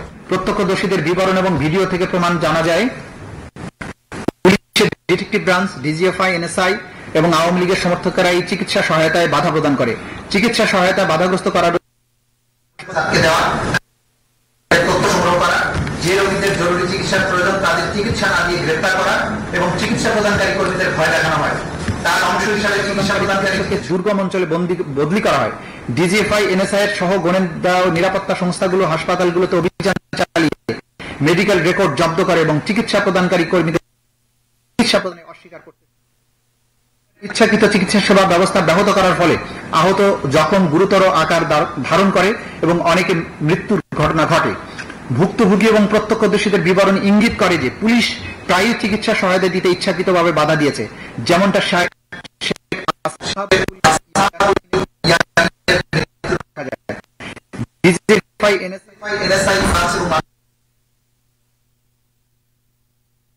আঙ্গুলের ছাপ নেয়। প্রক্রিয়া ছাড়াই শনাক্ত নিরাপত্তা বাহিনী সহিংসতা প্রমাণ লুকাতে তারা চিকিৎসা ধ্বংস করে ফেলে। আহত বিক্ষোভকারীদের যথাযথ না করতে চাপ দেওয়া হয়। একাধিক সাক্ষ্যের মাধ্যমে জানা যায় যে এটি ঊর্ধ্বতন মহলের নির্দেশে করা হয় এবং এর মধ্যে হাসপাতাল পরিদর্শনে আসা ঊর্ধ্বতন কর্মকর্তারাও ছিলেন। নিরাপত্তা বাহিনী এবং বিভিন্ন গোয়েন্দা সংস্থা বিভিন্ন হাসপাতালে একই ধরনের বাধা প্রয়োগ করেছে, যা থেকে প্রতীয়মান হয় উপর মহল থেকে সকল স্থানে একই কৌশল অবলম্বন করতে বলা হয়েছে। কোন এক হাসপাতালে গুলিবিদ্ধ হয়ে মারা যাওয়া ব্যক্তিদের মৃত্যুকে দুর্ঘটনা হিসেবে রেকর্ড করার নির্দেশ দেওয়া হয়। নির্দেশ না মানলে চিকিৎসা কর্মীদের বিরুদ্ধে মামলা করার হুমকি দেওয়া হয়। অন্য একটি হাসপাতালে পুলিশের নির্দেশ দেওয়া ছিল যে গুলিবিদ্ধ কাউকে ভর্তি না করার। অন্য একটি হাসপাতালে আওয়ামী লীগের একজন সংসদ সদস্য সরাসরি আহত বিক্ষোভ তাদের গ্রেফতার করে। এর ফলে অন্যান্য আহতরা লুকিয়ে যায়। আরেক হাসপাতালে ডিজিএফআই, এনএসআই এর সদস্যরা আহত বিক্ষোভকারীদের চিকিৎসা প্রদানকারী চিকিৎসকদের জেরা করে নাম ঠিকানা লিখে রাখে। একটা হাসপাতালে যেখানে বিক্ষোভকারীরা অজ্ঞাতনামা ব্যক্তি ফোন করে চিকিৎসা বন্ধ করতে হুমকি প্রদান করে। ছাত্রলীগ সমর্থকরা হাসপাতালে প্রবেশ পথে উপস্থিত থেকে অ্যাম্বুলেন্স, অন্যান্য ব্যক্তিগত গাড়ি, রিক্সা আটকে দিতে পুলিশকে সাহায্য করে। ফলে চাপের ফলে স্বাভাবিক চিকিৎসা বা ব্যাহত হয়। বিক্ষোভকারী বিশেষ করে যারা গুলিবিদ্ধ তারা বিভিন্ন চাপ ও ভয় প্রদর্শনের কারণে বেসরকারি পান। অন্য চিকিৎসক স্বাস্থ্যকর্মী নিজেদের জীবনের ঝুঁকি নিয়ে জরুরি ভিত্তিতে বিনা খরচে আহতদের চিকিৎসা দিয়েছেন, যার মধ্যে রাজধানীর ইবনে সিনা মেডিকেল কলেজ হাসপাতাল কৌশলে মহিলা ওয়ার্ডে তল্লাশি থেকে বাঁচার জন্য। নারী এবং শিশুদের প্রতি নিষ্ঠুরতা। তৎকালীন আওয়ামী ফ্যাসিস্ট সরকার বিভিন্ন বাহিনী এবং আওয়ামী লীগের বিভিন্ন অঙ্গ সংগঠনের রাজনৈতিক নেতাকর্মীদের মাধ্যমে চল আন্দোলনে নারী ও শিশুদের প্রতি নিষ্ঠুরতার দৃশ্য ফুটে ওঠে। নারী আন্দোলনকারীরাও নিরাপত্তা বাহিনী ও সশস্ত্র আওয়ামী লীগ কর্মীদের হামলা থেকে রেহাই পায়নি। ঢাকা বিশ্ববিদ্যালয় ইডেন কলেজে নারী শিক্ষার্থীদের উপর হামলার পাশাপাশি ঢাকার বিভিন্ন স্থানে যাত্রাবাড়ি, উত্তরা, ধানমন্ডি, মিরপুর, ঢাকার বাইরে সাভার, কুমিল্লা, অনুরূপভাবে নির্বিচারে যাতে নারীরা বিক্ষোভে অংশগ্রহণ তাদের নির্যাতন করা হয়। নারীদের শারীরিক নির্যাতনের লক্ষ্যে তাদের মুখ, বক্ষ, পেলভিস, নিতম্ব লক্ষ্য করে আঘাত করা হয়। আঘাত করার পাশাপাশি শারীরিক সহিংসতার পাশাপাশি নারীদেরকে বিক্ষোভকারী নারীদেরকে ভাষায় করা হয়। পুলিশ এবং আওয়ামী লীগ, ছাত্রলীগ সহ তাদের অঙ্গ সংগঠনের কর্মীরা নারী বিক্ষোভকারীদের ধর্ষণ হুমকি দেয়। আওয়ামী লীগ কর্মীদের হাতে নারী বিক্ষোভকারীদের শারীরিক যৌন সহিংসতার একটা ঘটনা ঘটেছে। আগস্টের প্রথম দিকে ঢাকায় বাসের লাঠিয়াতে কয়েকজন পুরুষ এক মহিলাকে আটকিয়ে তিনি আন্দোলনকারী কিনা জানতে চায়। তার ব্যাগ এবং ফোন তল্লাশি করে একটি বাংলাদেশের পতাকা পাওয়া তার চুল টেনে ধরে, পোশাক ছিঁড়ে ফেলে এবং বক্র নিতম্বে চাপ দিয়ে ধরে রাখে অশ্লীল গালিগালাজ করে। ধর্ষণের হুমকি দেয়, তাকে শারীরিকভাবে লাঞ্ছিত করে, বক্ষ গোপনাঙ্গে মন্তব্য করে। পরবর্তী সেই ভুক্তভোগী নারীকে আবারও ফোন করে ধর্ষণের হুমকি দেওয়া হয়।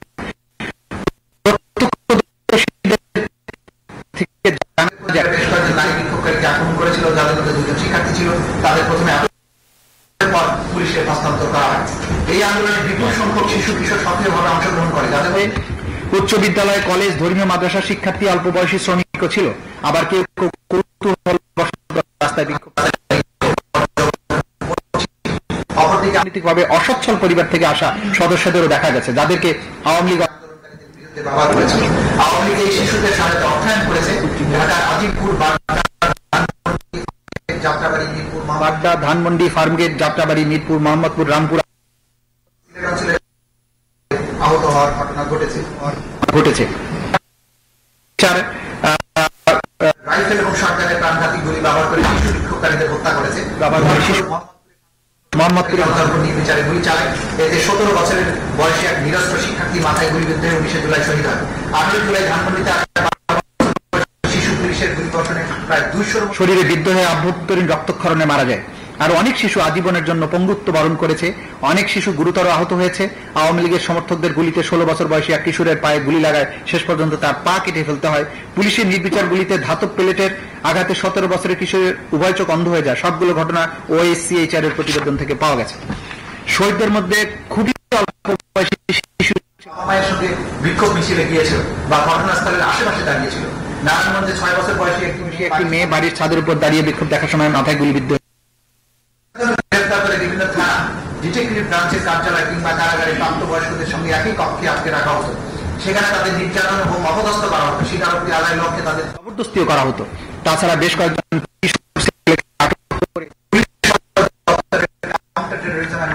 ন্যাশনাল ক্রাইম সিটিসি শাখায় প্রাপ্তবয়স্কদের এক কিশোরকে বিনা বিচারে 13 দিন আটক রাখা হয়েছিল। ওই কিশোর সহ আরো অনেককে গ্রেপ্তার করা হয়েছিল আবু সাইদের হত্যার ঘটনার মোড় ঘুরিয়ে দেওয়ার জন্য।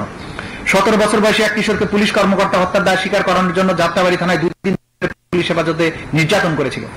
এরপর তাকে ডিটেকটিভ ব্রাঞ্চ কার্যালয়ে নিয়ে পুনরায় নির্যাতন করা হয়েছিল। আটক রাখার 3 দিন পরে এসে ওই কিশোরকে আদালতে বিচার রিমান্ডে রাখার নির্দেশ দেন। প্রাপ্তবয়স্ক বন্দীদের সঙ্গে রাখা হবে জেনেও। যদিও কিশোরের পক্ষে আইনজীবী আদালতের কাছে বলেছিলেন ভুক্তভোগী আসলে একজন শিশু। এই ঘটনাটি গণমাধ্যমের প্রচারের পরেও আরেক বিচারক কিশোরটিকে বিশেষ শিশু হেফাজতখানায় রাখার নির্দেশ দেন। সেখানে ওই কিশোর 6 আগস্ট পর্যন্ত আটক ছিল। জুলাই মাসের 15 তারিখ থেকে আগস্টের 5 তারিখ পর্যন্ত কমপক্ষে 100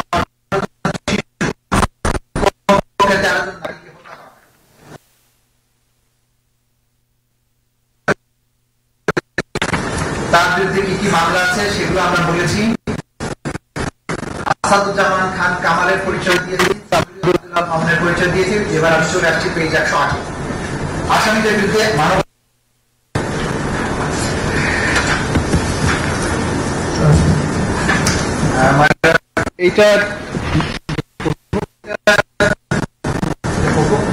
এইটা মোরাললেস, এটা ঠিক আছে। আমি 110 অপরাধ সংগঠনে আসামিদের যৌথ দায় এবং ঊর্ধ্বতন অবস্থান, জয়েন্ট ক্রিমিনাল এন্টারপ্রাইজ এবং কমান্ড রেসপন্সিবিলিটি।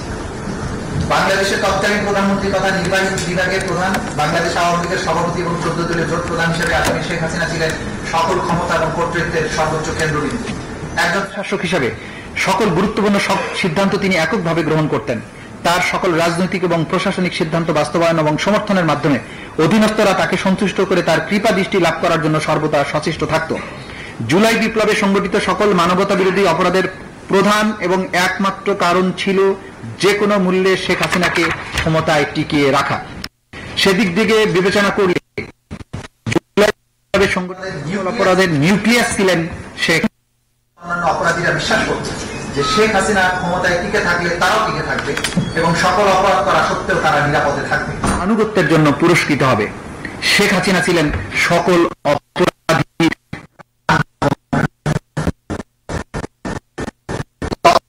স্বরাষ্ট্রমন্ত্রী, আওয়ামী লীগের নেতা এবং নীতি নির্ধারক জ্ঞান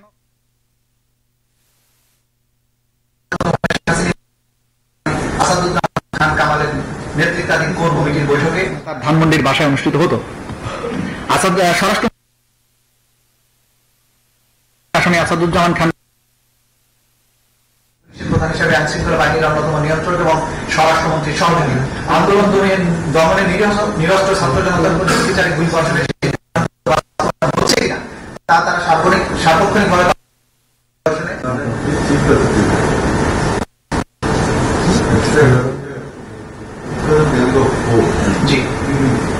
গ্যাং অফ ফোর একটা শব্দ ছিল, 4 জন ব্যক্তিকে নিয়ে একটা বিশেষ কমিটি ছিল। সেই কমিটির সদস্য ছিলেন আসাদুজ্জামান খান কামাল, সালমান এফ রহমান, ওবায়দুল কাদের এবং আনিসুল হক।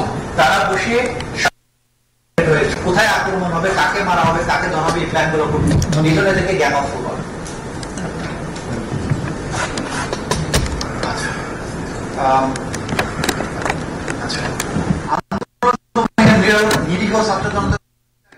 সিদ্ধান্ত বাস্তবায়ন হচ্ছে কিনা তা পরিদর্শন এবং পর্যবেক্ষণ করতেন। আন্দোলন চলাকালে 27 জুলাই 2024 খ্রিস্টাব্দে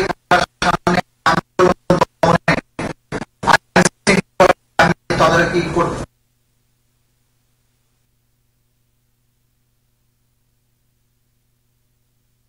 প্রদর্শন করেন ওয়ারি জোনের ডিসি এবং সেটা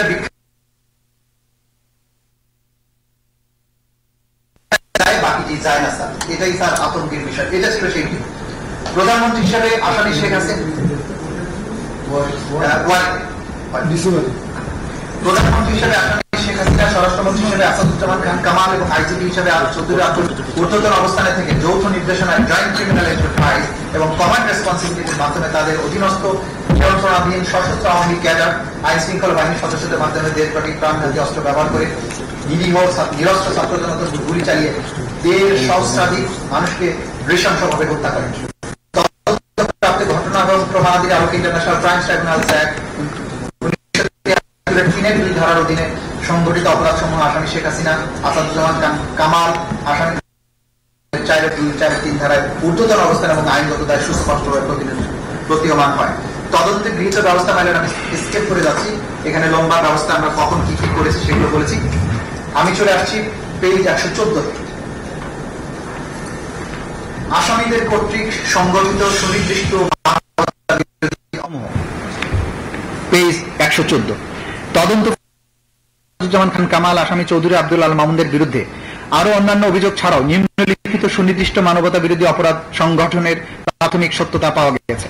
সুনির্দিষ্ট অপরাধ 14 জুলাই 2024 খ্রিস্টাব্দে গণভবনে আয়োজিত সংবাদ সম্মেলনে আসামি শেখ হাসিনার উস্কানিমূলক বক্তব্য প্রদান, এর প্রেক্ষিতে আসাদুজ্জামান খান কামাল আসামি চৌধুরী আব্দুল আল মামুন সহ তৎকালীন সরকারের অন্যান্য ঊর্ধ্বতন কর্তৃপক্ষের প্ররোচনা, সহায়তা, সম্পৃক্ততায় তাদের অধীনস্থ নিয়ন্ত্রণাধীন আইন শৃঙ্খলা বাহিনীর সদস্য সশস্ত্র আওয়ামী সন্ত্রাসী কর্তৃক ব্যাপক মাত্রায় এবং পদ্ধতিগতভাবে নিরীহ নিরজনতার উপর আক্রমণের অংশ হিসেবে murder, attempt to murder, torture, inhuman acts করার অপরাধ সমূহ সংগঠনের প্ররোচনা, অ্যাবেটমেন্ট, উস্কানি, সহায়তা, সম্পৃক্ততা, অপরাধ সংগঠন প্রতিরোধে ব্যর্থতা, অপরাধ সংগঠনের জন্য দায়ী ব্যক্তিদের শাস্তি প্রদান না করা, ফেইলিয়ার টু পানিশ, এবং ষড়যন্ত্র করার অপরাধ যা আসামিদের জ্ঞাতসারে সংগঠিত।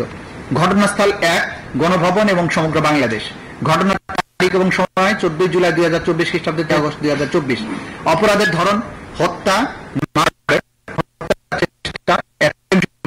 নির্যাতন, টর্চার, অন্যান্য অমানবিক আচরণ, আসাদুজ্জামান খান কামাল, চৌধুরী আব্দুল আল মামুন। অভিযোগের বিবরণ: 2024 সালে সরকারি চাকরিতে কোটা প্রদান যৌক্তিক সংস্কারের দাবিতে আন্দোলন চলাকালে 14 জুলাই 2024 তারিখ গণভবনে তৎকালীন প্রধানমন্ত্রী, আওয়ামী লীগ সভাপতি, 14 দলীয় জোট প্রধান আসামি শেখ হাসিনা সংবাদ সম্মেলনের আয়োজন করেন। উক্ত সংবাদ সম্মেলনে তিনি শিক্ষার্থীদের যৌক্তিক এবং হিংসাত্মক বক্তব্য প্রদান করেন। বিশেষ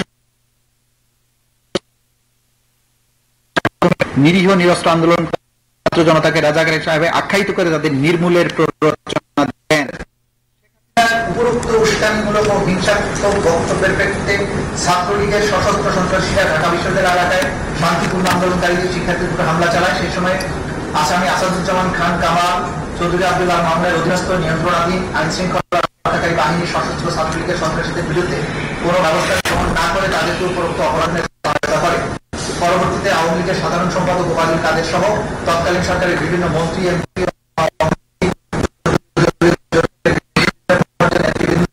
শেখ হাসিনার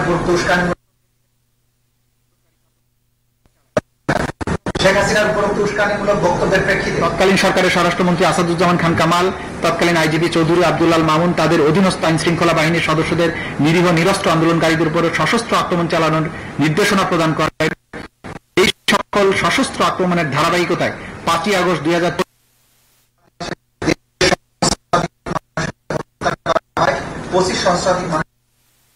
অনেকে স্থায়ীভাবে অঙ্গহানি এবং অন্ধত্ব বরণ করা সহ চিরতরে পঙ্গু হয়ে যায়।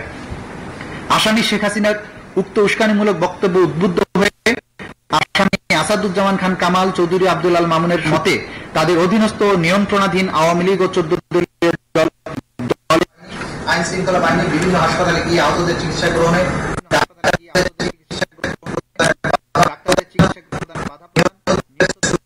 পোস্টমর্টেম করতে কিংবা রিপোর্টে মৃত্যুর সঠিক কারণ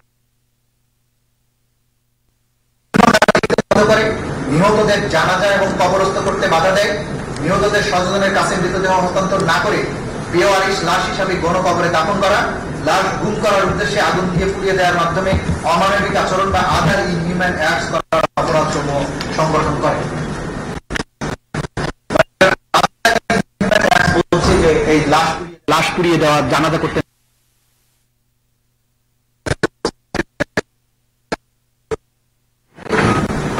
কোনো নেক্সাসের প্রবলেম নেই, এটা অ্যাবসলিউটলি নেক্সাস আছে এবং এই নির্দেশগুলো আমরা প্রমাণ করি। এগুলো তো সাক্ষাতে যাবো, আমরা চার্জ যেটা নিয়ে আসছি সেটা একটু দেখেন শুধু। বাংলাদেশের তৎকালীন প্রধানমন্ত্রী তথা নির্বাহী বিভাগের সর্বোচ্চ স্থান থেকে রাজনৈতিকভাবে বাংলাদেশ আওয়ামী লীগ এবং তার অঙ্গ সংগঠনসমূহের দলীয় প্রধান এবং 14 দলীয় জোটের প্রধান হিসাবে শেখ হাসিনার উক্ত উস্কানিমূলক বক্তব্য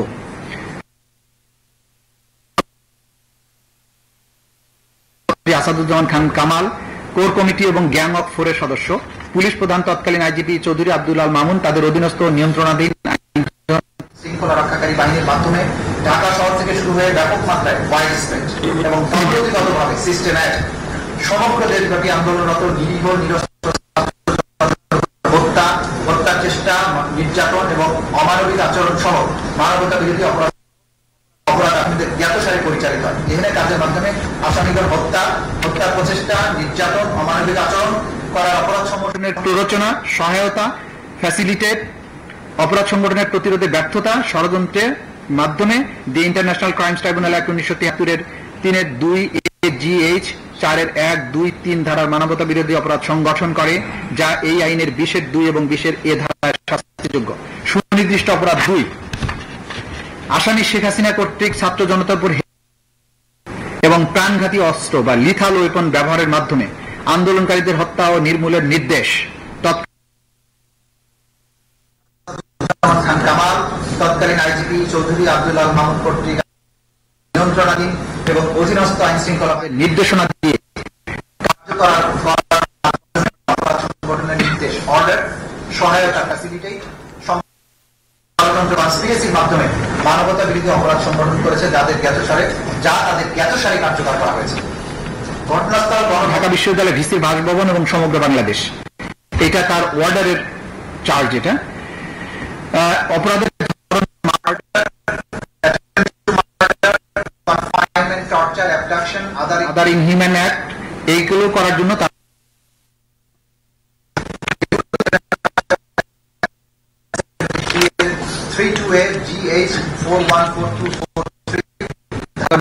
অপরাধ, যা একই আইনের 20 সাবসেকশন 220 সাবসেকশন এ ধারায় কামাল চৌধুরী আব্দুল্লাহ মাহমুদ অভিযোগের বিবরণ। 2024 সালে 14 জুলাই রাতে তৎকালীন প্রধানমন্ত্রী শেখ হাসিনা ঢাকা চ্যান্সেলর দেখা যায় আসামি শেখ হাসিনা থেকে কোটা সংস্কারের দাবিতে দেশব্যাপী চলমান বৈষম্য বিরোধী ছাত্র জনতার শান্তিপূর্ণ গণতান্ত্রিক আন্দোলনরত নিরীহ নিরস্ত্র ছাত্র জনতাকে পুনরায় রাজাকার উল্লেখ করে তাদের ফাঁসি দেওয়া এবং গুলি করে হত্যার নির্দেশ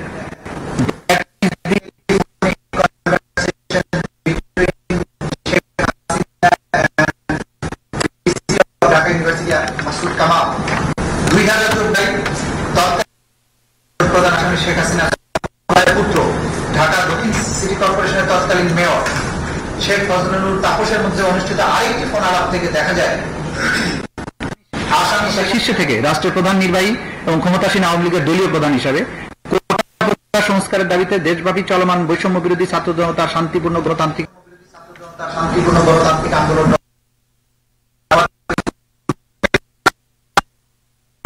আইন শৃঙ্খলা রক্ষাকারী দেন। এছাড়াও তিনি ড্রোন ব্যবহার করে আন্দোলনকারীদের অবস্থান শনাক্ত করে তাদেরকে বেআইনি হেলিকপ্টার নির্দেশনার ফলে আইন শৃঙ্খলা রক্ষাকারী বাহিনী দেশব্যাপী আন্দোলনরত নিরীহ নিরস্ত্র ছাত্র জনতাকে বেআইনি আটক করে নির্যাতন, তাদের উপর নির্বিচারে গুলি বর্ষণ করে হত্যা, হেলিকপ্টার ব্যবহার করে নির্বিচারে গুলি বর্ষণের মাধ্যমে নারী ও শিশু সহ দেশ সহস্রাধিক মানুষকে হত্যা এবং হাজার হাজার মানুষকে আহত করে। আসামি শেখ হাসিনার ষড়যন্ত্রমূলক পরিকল্পনা, নির্দেশনা তৎকালীন স্বরাষ্ট্রমন্ত্রী আসাদুজ্জামান খান কামাল, কোর কমিটি এবং গ্যাং অফ ফোরের সদস্য চৌধুরী আব্দুল্লাহ মামুন তাদের অধীনস্থ নিয়ন্ত্রণাধীন আইন শৃঙ্খলা বাহিনীর সদস্যদের ড্রোন, হেলিকপ্টার, প্রাণঘাতী অস্ত্র, লিথাল ওয়েপন ব্যবহারের নির্দেশনা প্রদান করে তা বাস্তবায়ন নিশ্চিত করেন। উক্ত সিদ্ধান্ত বাস্তবায়ন হচ্ছে কিনা আসামি আসাদুজ্জামান খান কামাল এবং চৌধুরী আব্দুল্লাহ মামুন তাৎক্ষণিক সরজমিনে পরিদর্শন এবং পর্যবেক্ষণ করতেন। আন্দোলন চলাকালে 27 জুলাই 2024 খ্রিস্টাব্দে যাত্রাবাড়ি থানার সামনে মোবাইলে ধারণকৃত আন্দোলনরত ছাত্র জনতাকে গুলি করে হত্যার ভিডিও তাদেরকে প্রদর্শন করেন ওয়ারি জোনের ডিসি ইকবাল।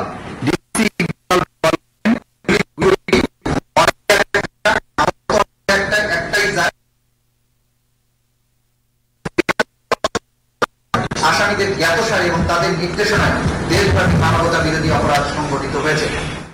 এরই ধারাবাহিকতায় ড্রোন ব্যবহার করে নিরীহ নিরস্ত্র ছাত্র জনতার অবস্থান শনাক্ত করে তাদেরকে আটক করা হয়, নির্যাতন করা হয়, প্রাণঘাতী অস্ত্র বা লিথাল ওয়েপন ও হেলিকপ্টার ব্যবহার করে গুলি করে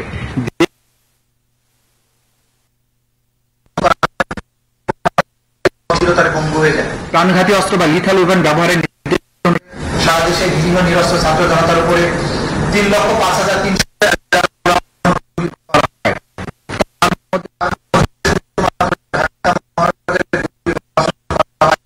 95,313 রাউন্ড।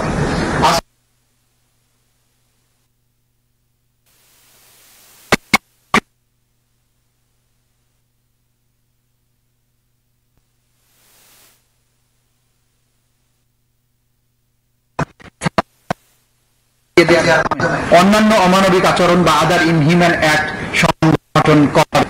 বাংলাদেশের তৎকালীন প্রধানমন্ত্রী তথা নির্বাহী বিভাগের সর্বোচ্চ রাজনৈতিকভাবে বাংলাদেশ আওয়ামী লীগ এবং তার অঙ্গ সংগঠন সমূহের দলীয় প্রধান, 14 দলীয় জোটের প্রধান হিসেবে ঊর্ধ্বতন অবস্থান বা সুপিরিয়র স্ট্যাটাসে থেকে শেখ হাসিনার ষড়যন্ত্রমূলক পরিকল্পনা সরাসরি নির্দেশনায় তৎকালীন স্বরাষ্ট্রমন্ত্রী আসাদুজ্জামান খান কামাল, পুলিশের আইজিপি চৌধুরী আব্দুল্লাহ মামুন তাদের অধীনস্থ নিয়ন্ত্রণাধীন আইন শৃঙ্খলা বাহিনীর মাধ্যমে ঢাকা শহর থেকে শুরু হয়ে ব্যাপক মাত্রায় ওয়াইড স্প্রেড এবং পদ্ধতিগতভাবে সিস্টেম্যাটিক সমগ্র বাংলাদেশ ব্যাপী আন্দোলনরত নিরীহ নিরস্ত্র ছাত্র জনতার উপর প্রাণঘাতী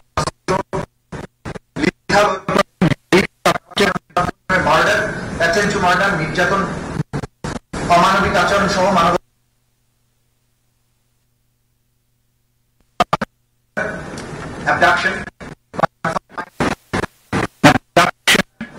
পরিকল্পিতভাবে অগ্নিসংযোগের মাধ্যমে রাষ্ট্রীয় সম্পদ ধ্বংস,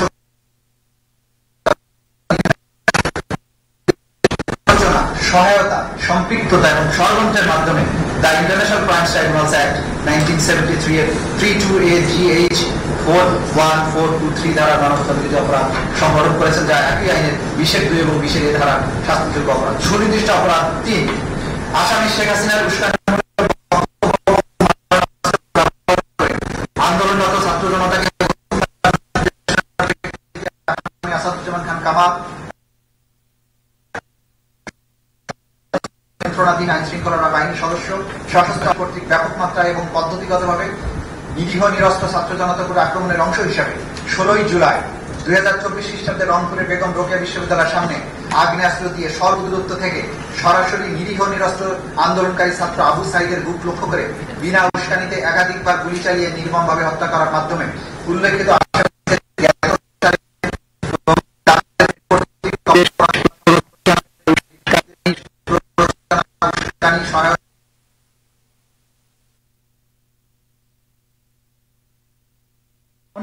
বেগম রোকেয়া বিশ্ববিদ্যালয় রংপুর 1 নম্বর গেটের সামনে ঢাকা রংপুর মহাসড়কের রোড ডিভাইডারের পশ্চিম পাশে আশপাশ এলাকা।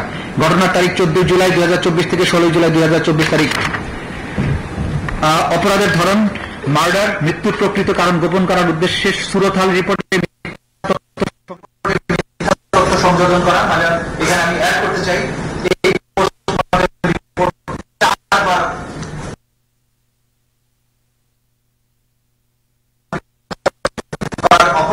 সংগঠনের নির্দেশ, প্ররোচনা, উস্কানি, সহায়তা, সম্পৃক্ততা, ষড়যন্ত্রের মাধ্যমে ইন্টারন্যাশনাল ক্রাইমস ট্রাইব্যুনালস অ্যাক্টের 32AGH 41423 ধারার মানবতা বিরোধী অপরাধ সংগঠন, যা একই আইনের 20(2) এবং 20(a) ধারার শাস্তিযোগ্য অপরাধ। আসামি শেখ হাসিনা, আসাদুজ্জামান খান কামাল এবং চৌধুরী আব্দুল আল মামুন। অভিযোগের বিবরণ: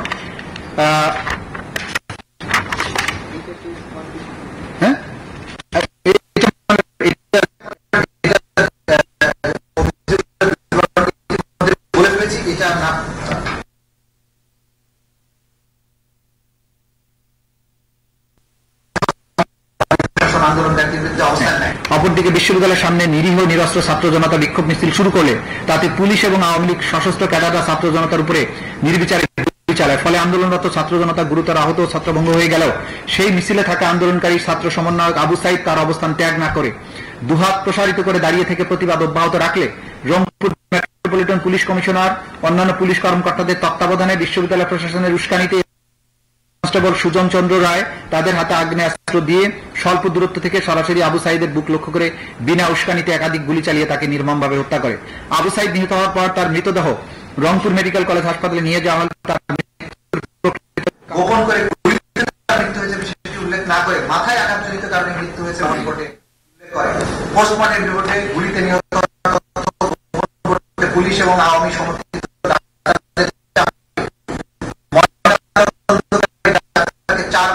হত্যার জন্য দায়ী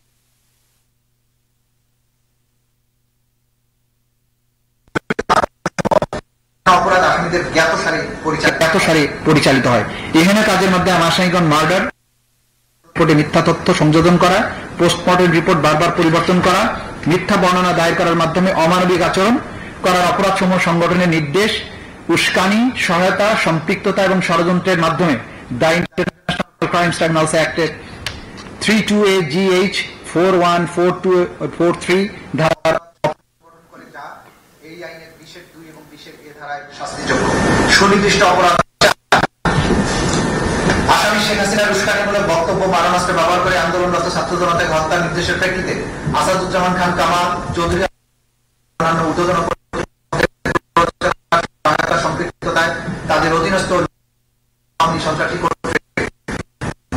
মাত্রা এবং পদ্ধতিগতভাবে নিরীহ নিরস্ত্র 5 আগস্ট 2024 তারিখে ঢাকা মহানগরী চানখারপুর এলাকায় আন্দোলনরত নিরীহ নিরস্ত্র ছাত্র জনতার উপর তৎকালীন সরকারের আইন শৃঙ্খলা রক্ষাকারী বাহিনীর সদস্যদের কর্তৃক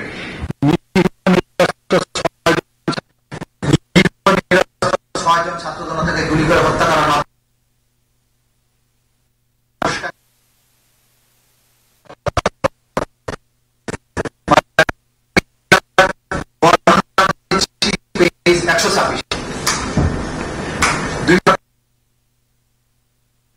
24 তারিখে গণভবনে সংবাদ সম্মেলন আয়োজন করা হয়। এটা তো আগে এটা লাস্ট 127 থেকে বৈষম্য বিরোধী ছাত্র জনতার আন্দোলনের কেন্দ্রীয় কমিটির মার্চ টু ঢাকা কর্মসূচি পালনের জন্য জনগণকে ঢাকায় আসার আহ্বান জানানো হয়। স্বাধীনতা পরবর্তী সময়ে বাংলাদেশের মানুষের মনে যে বৈষম্যহীন একটি সমাজ প্রতিষ্ঠার স্বপ্ন জন্মেছিল তা বাস্তবায়নে গণতন্ত্র প্রতিষ্ঠার উদ্দেশ্যে মার্চ টু ঢাকা কর্মসূচি পালনের উদ্দেশ্যে বাংলাদেশের প্রতিটি অঞ্চল থেকে নিরীহ মানুষ 5 আগস্ট আন্দোলনের অংশ হিসেবে প্রাণঘাতী অস্ত্র বা লিথাল ওয়েপন ব্যবহার করার গুলি করার যে নির্দেশনা দেওয়া হয় তা বাস্তবায়নে ঢাকার বিভিন্ন প্রবেশ মুখের ন্যায় ঢাকা মেডিকেল কলেজ হাসপাতাল সংলগ্ন চানখারপুর তার আশেপাশের এলাকায় অস্ত্রশস্ত্রের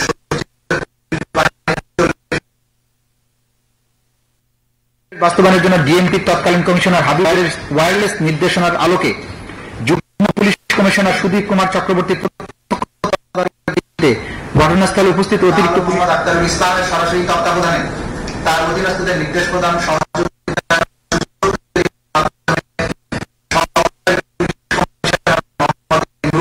পুলিশ পরিদর্শক মোহাম্মদ আশরাফ হোসেনের এর মাধ্যমে প্রাণঘাতী চাইনিজ রাইফেল দিয়ে সুনির্দিষ্টভাবে গুলি করে ঘটনাস্থল থানাধীন চানখারপুর ও সংলগ্ন বংশাল ও চকবাজার এলাকায় সকাল হতে দুপুর 2:30টার মধ্যে শহীদ শাহরিয়ার খান আনাস, শহীদ শেখ মাহাদি হাসান জুনায়েদ ওরফে মুস্তাফিজ, শহীদ মোহাম্মদ ইয়াকুব, শহীদ মোহাম্মদ রাকিব হাওলাদার, শহীদ মোহাম্মদ ইসমাইল হক, শহীদ মানিক মিয়াকে নৃশংসভাবে হত্যা করে। এখানে কাজের মাধ্যমে আসামিগণ মার্ডার করার নির্দেশ, অর্ডার, প্ররোচনা, অ্যাবেটমেন্ট, উস্কানি, ইনসাইটমেন্ট, সহায়তা, ফ্যাসিলিটেশন, সম্পৃক্ততা, কমপ্লিসিটি, ষড়যন্ত্র, কনস্পিরেসির মাধ্যমে the international crimes tribunals act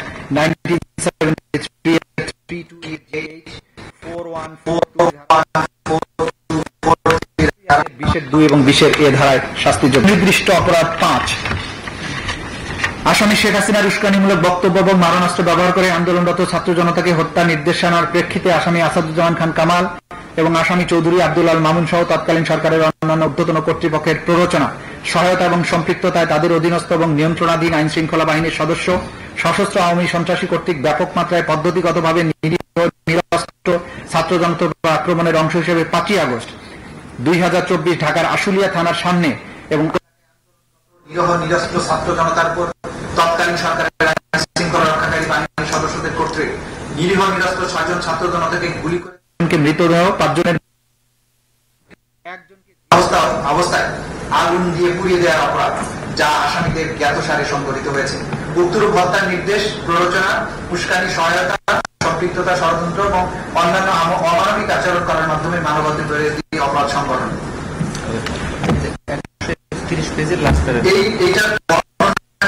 আমরা দিয়েছি পেজ 100।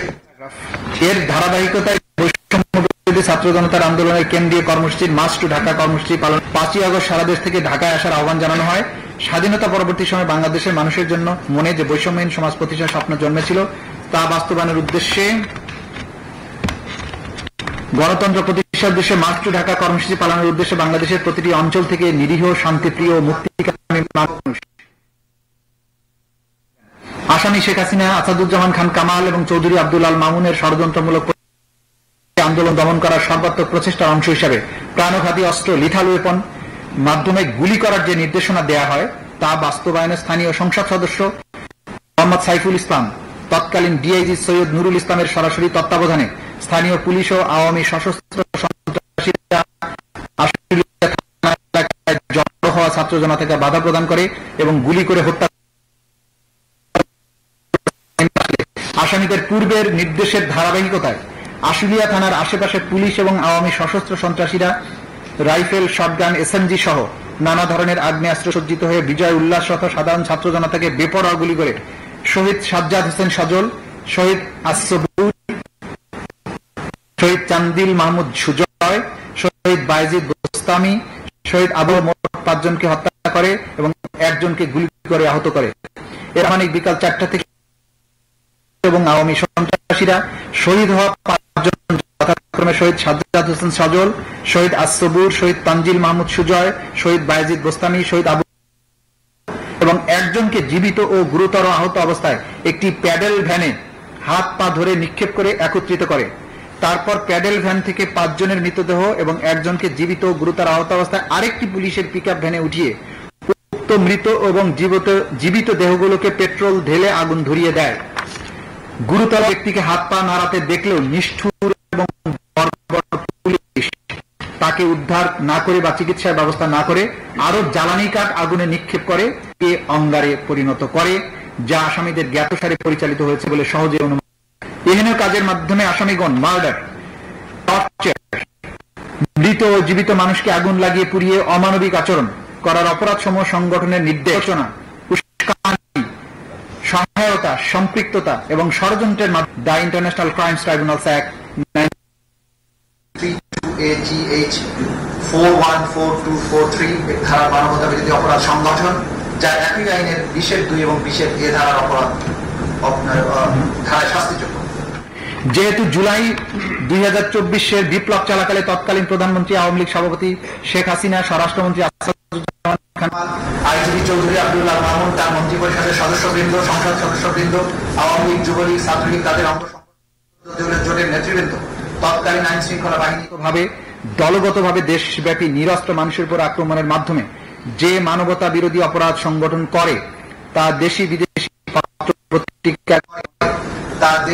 পত্র-পত্রিকা, গণমাধ্যম হয়েছে এবং মণ্ডলে সর্বজন বিদিত। তদুপরি উক্ত অপরাধসমূহ জাতিসংঘ সহ বিভিন্ন আন্তর্জাতিক সংস্থা কর্তৃক অনুসন্ধানে প্রমাণিত।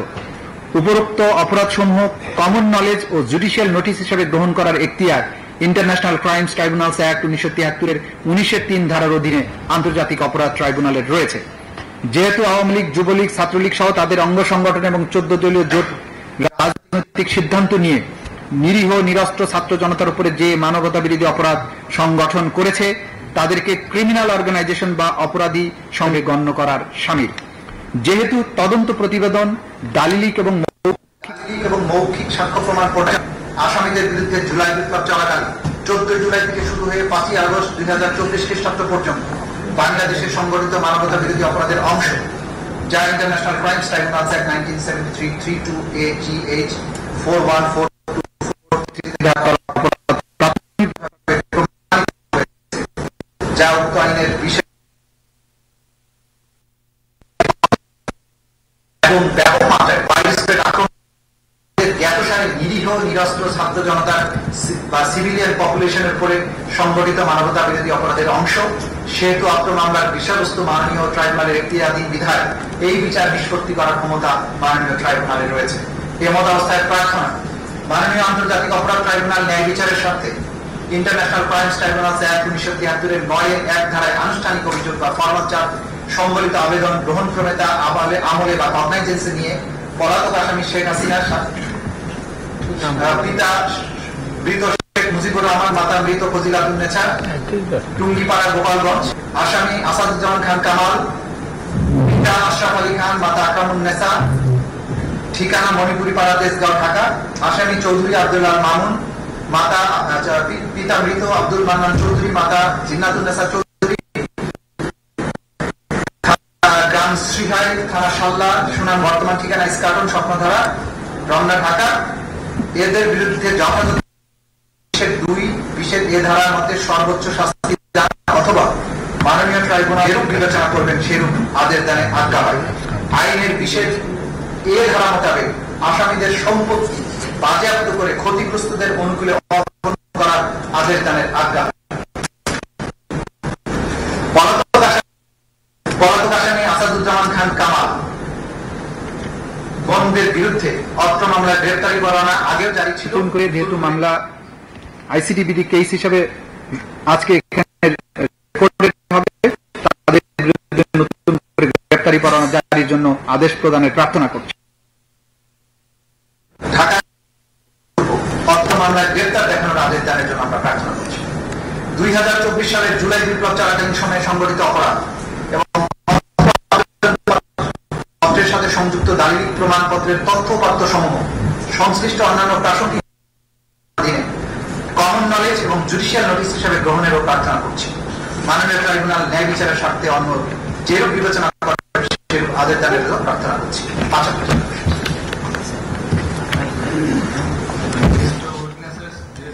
জি ম্যাডাম,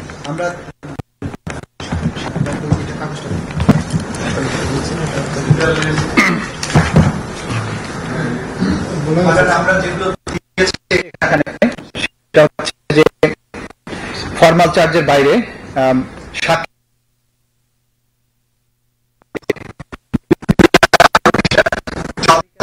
প্রমাণ দিয়েছি 8 ভলিউমে 4005 পৃষ্ঠায়।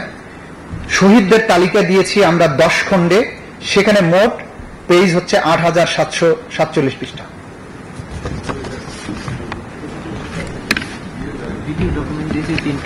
সামারিটা এটা মানে আমি লিখে টাইপ করে দিচ্ছি।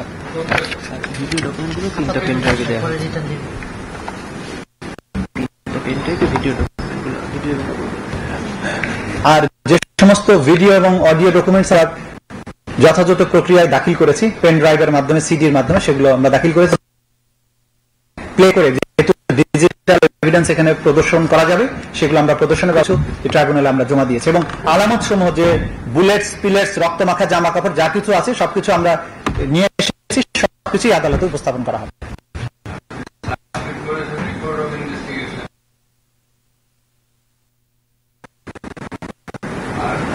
Seizure list and documentary evidence.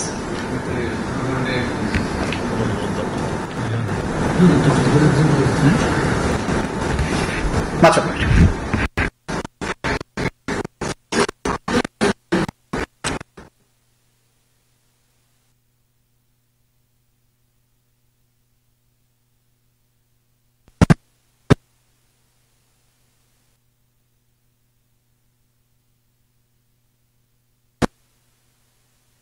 Against the accused, namely former Prime Minister of Bangladesh, Kamal, former Home Advisor, Home Minister, and the accused Abdullah, former student.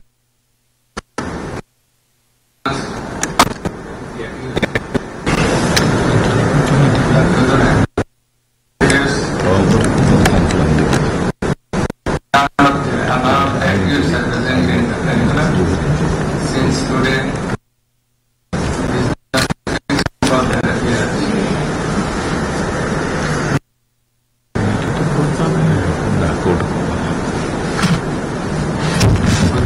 next trial on the formal charge, the learned chief prosecutor submitted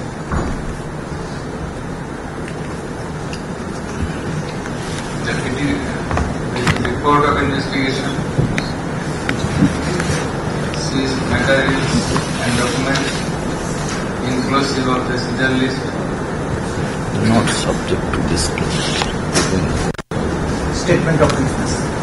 and the statement of witnesses.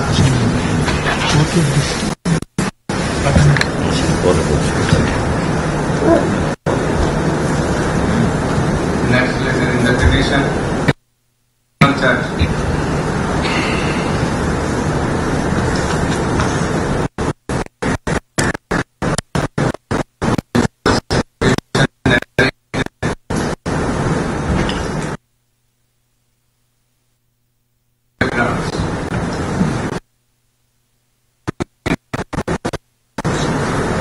July, August, movement 2024,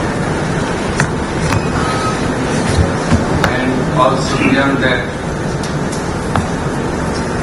he reminisced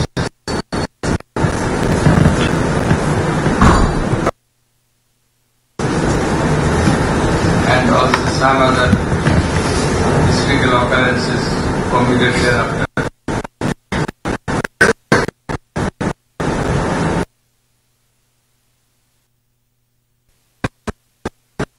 How lots of the occurrence did take place. The Lydia massacre did take place.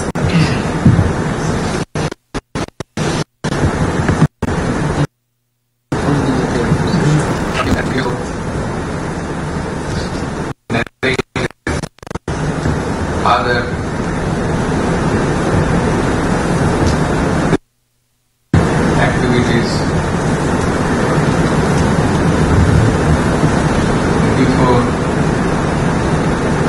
even prior to the movement of July-August 2024.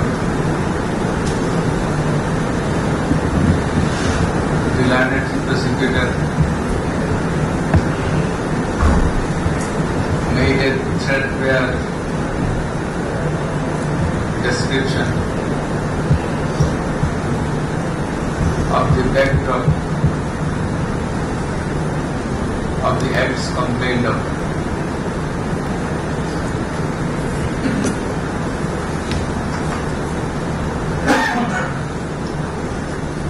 He gave a pen picture in the formal church as to how the occurrences as a list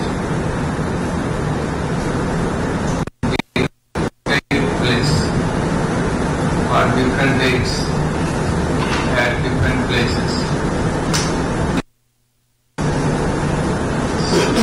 By commandment of the Supreme Authority, Minister, as well as the Home Minister and the Inspector General of Police.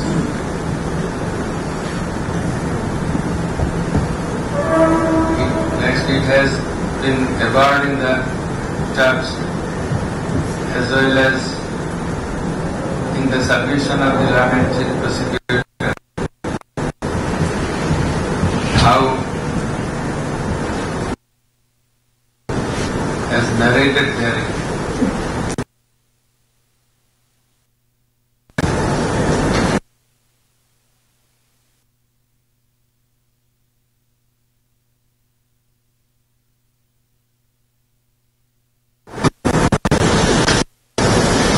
has been asked by the landed prosecutor that the accused committed by participation by the Supreme Commandment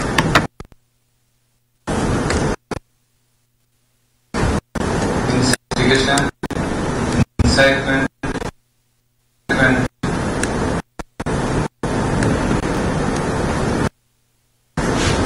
and facilitation.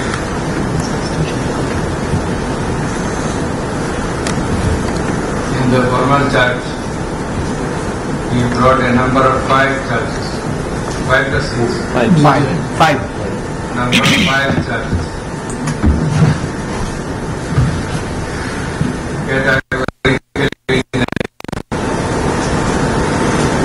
How the released occurrences within the ambit of the churches will take place. He has illustrated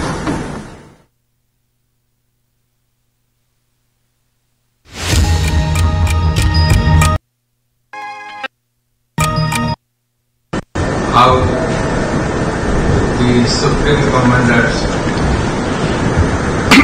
that is the accused number 1, Takasina number 2,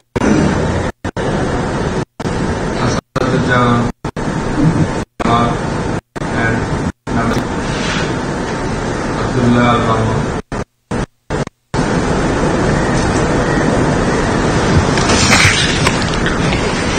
Directed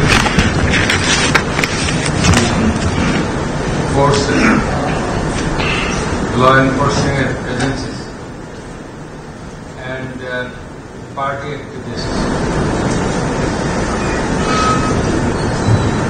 to kill the struggling people, particularly the students. It has also been emphatically asserted by the landed prosecutor that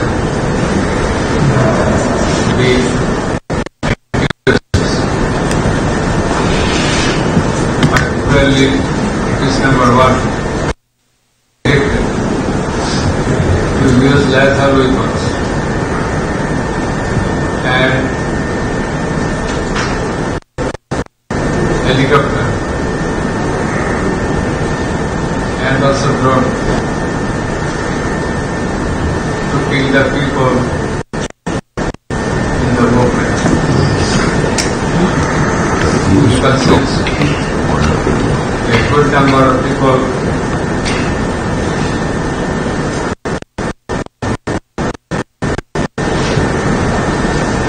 were killed and then have been seriously injured.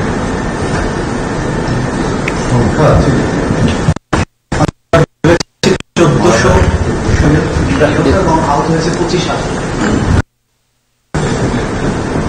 In support of the numbers, we have submitted the documents as well. It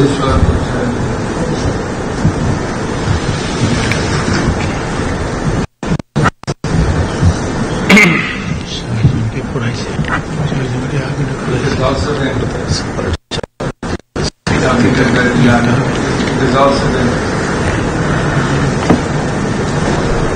stated by learned prosecutor how the investigation of the alleged acts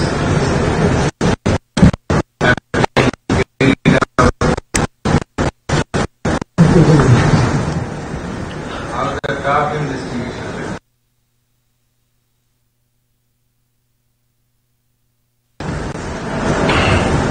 by the investigation agency of the International Crime Society.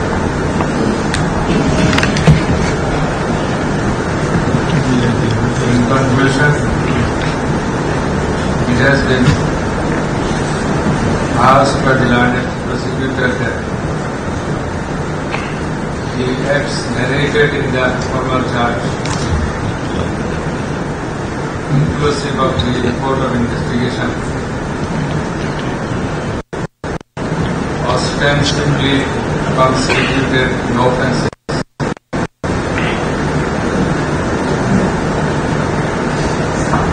under section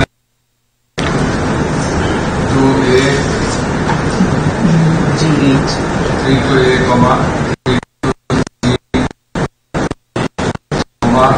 32H, 43.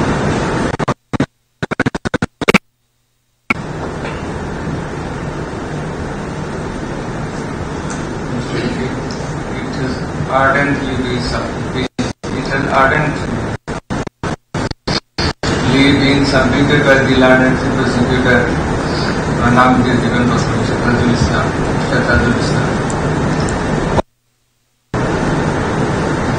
doing the needful in accordance with the provisions of law or bringing the accused under legal action by under legal action. Next parallel that accused amongst the accused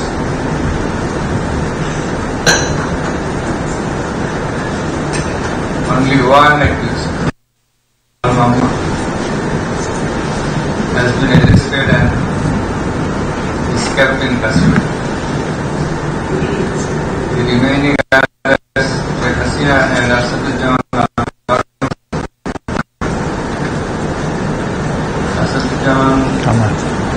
Kamal are yet to be arrested.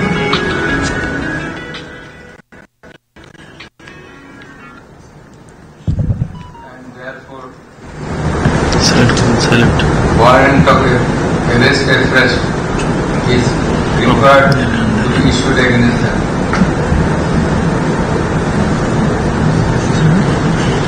Next, on going through the charge, the Court of Investigation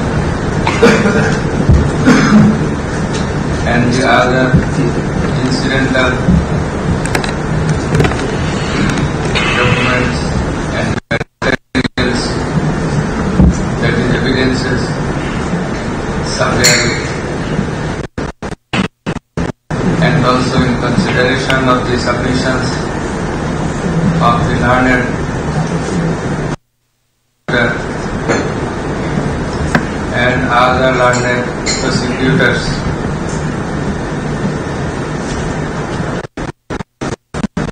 And also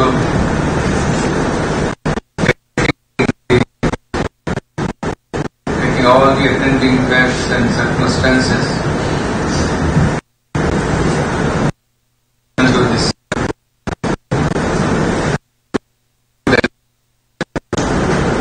If an case is established against the accused,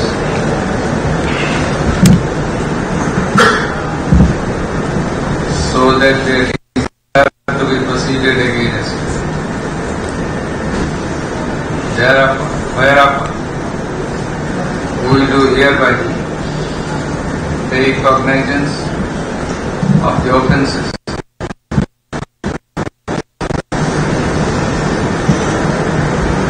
under section 3 to 8G8 41, 42, 43 of the National Crimes Tribunal Act 1973 and against all the three accused.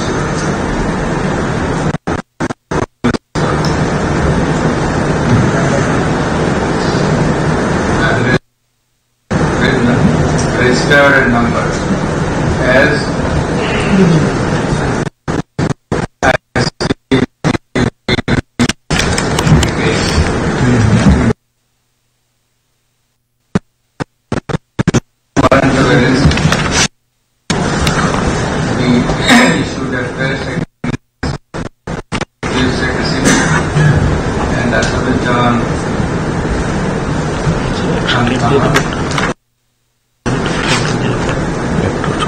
fixing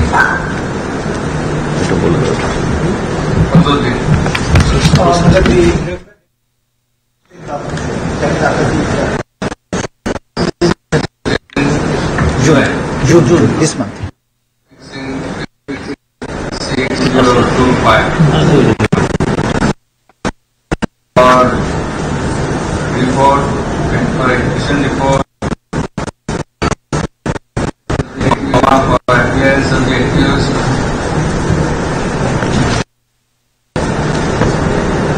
and also for protection. Next disorder.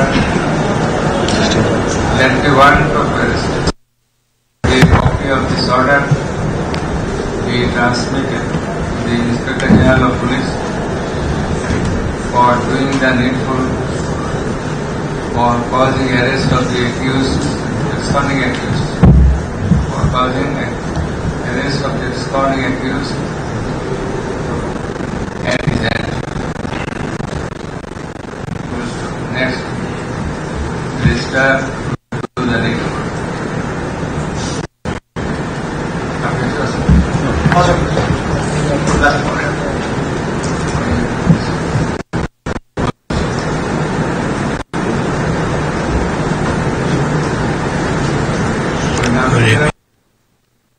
অফেন্সের বর্ণনাটা যেখানে আসছে ওখানে warning এর বিষয়টা বোধহয় একটু যাতে add হয়ে যায়।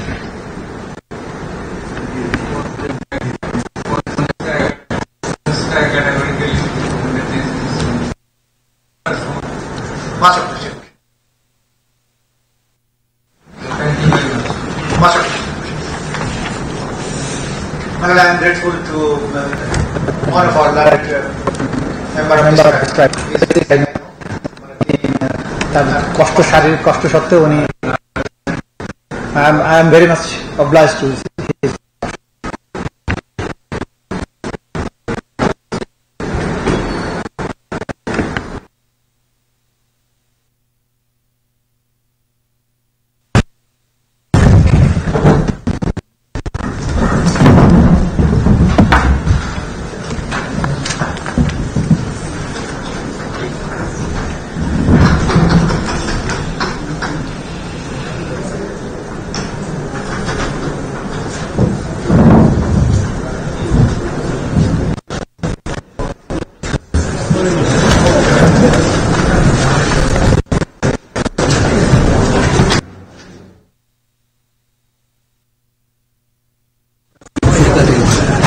লাইসেন্স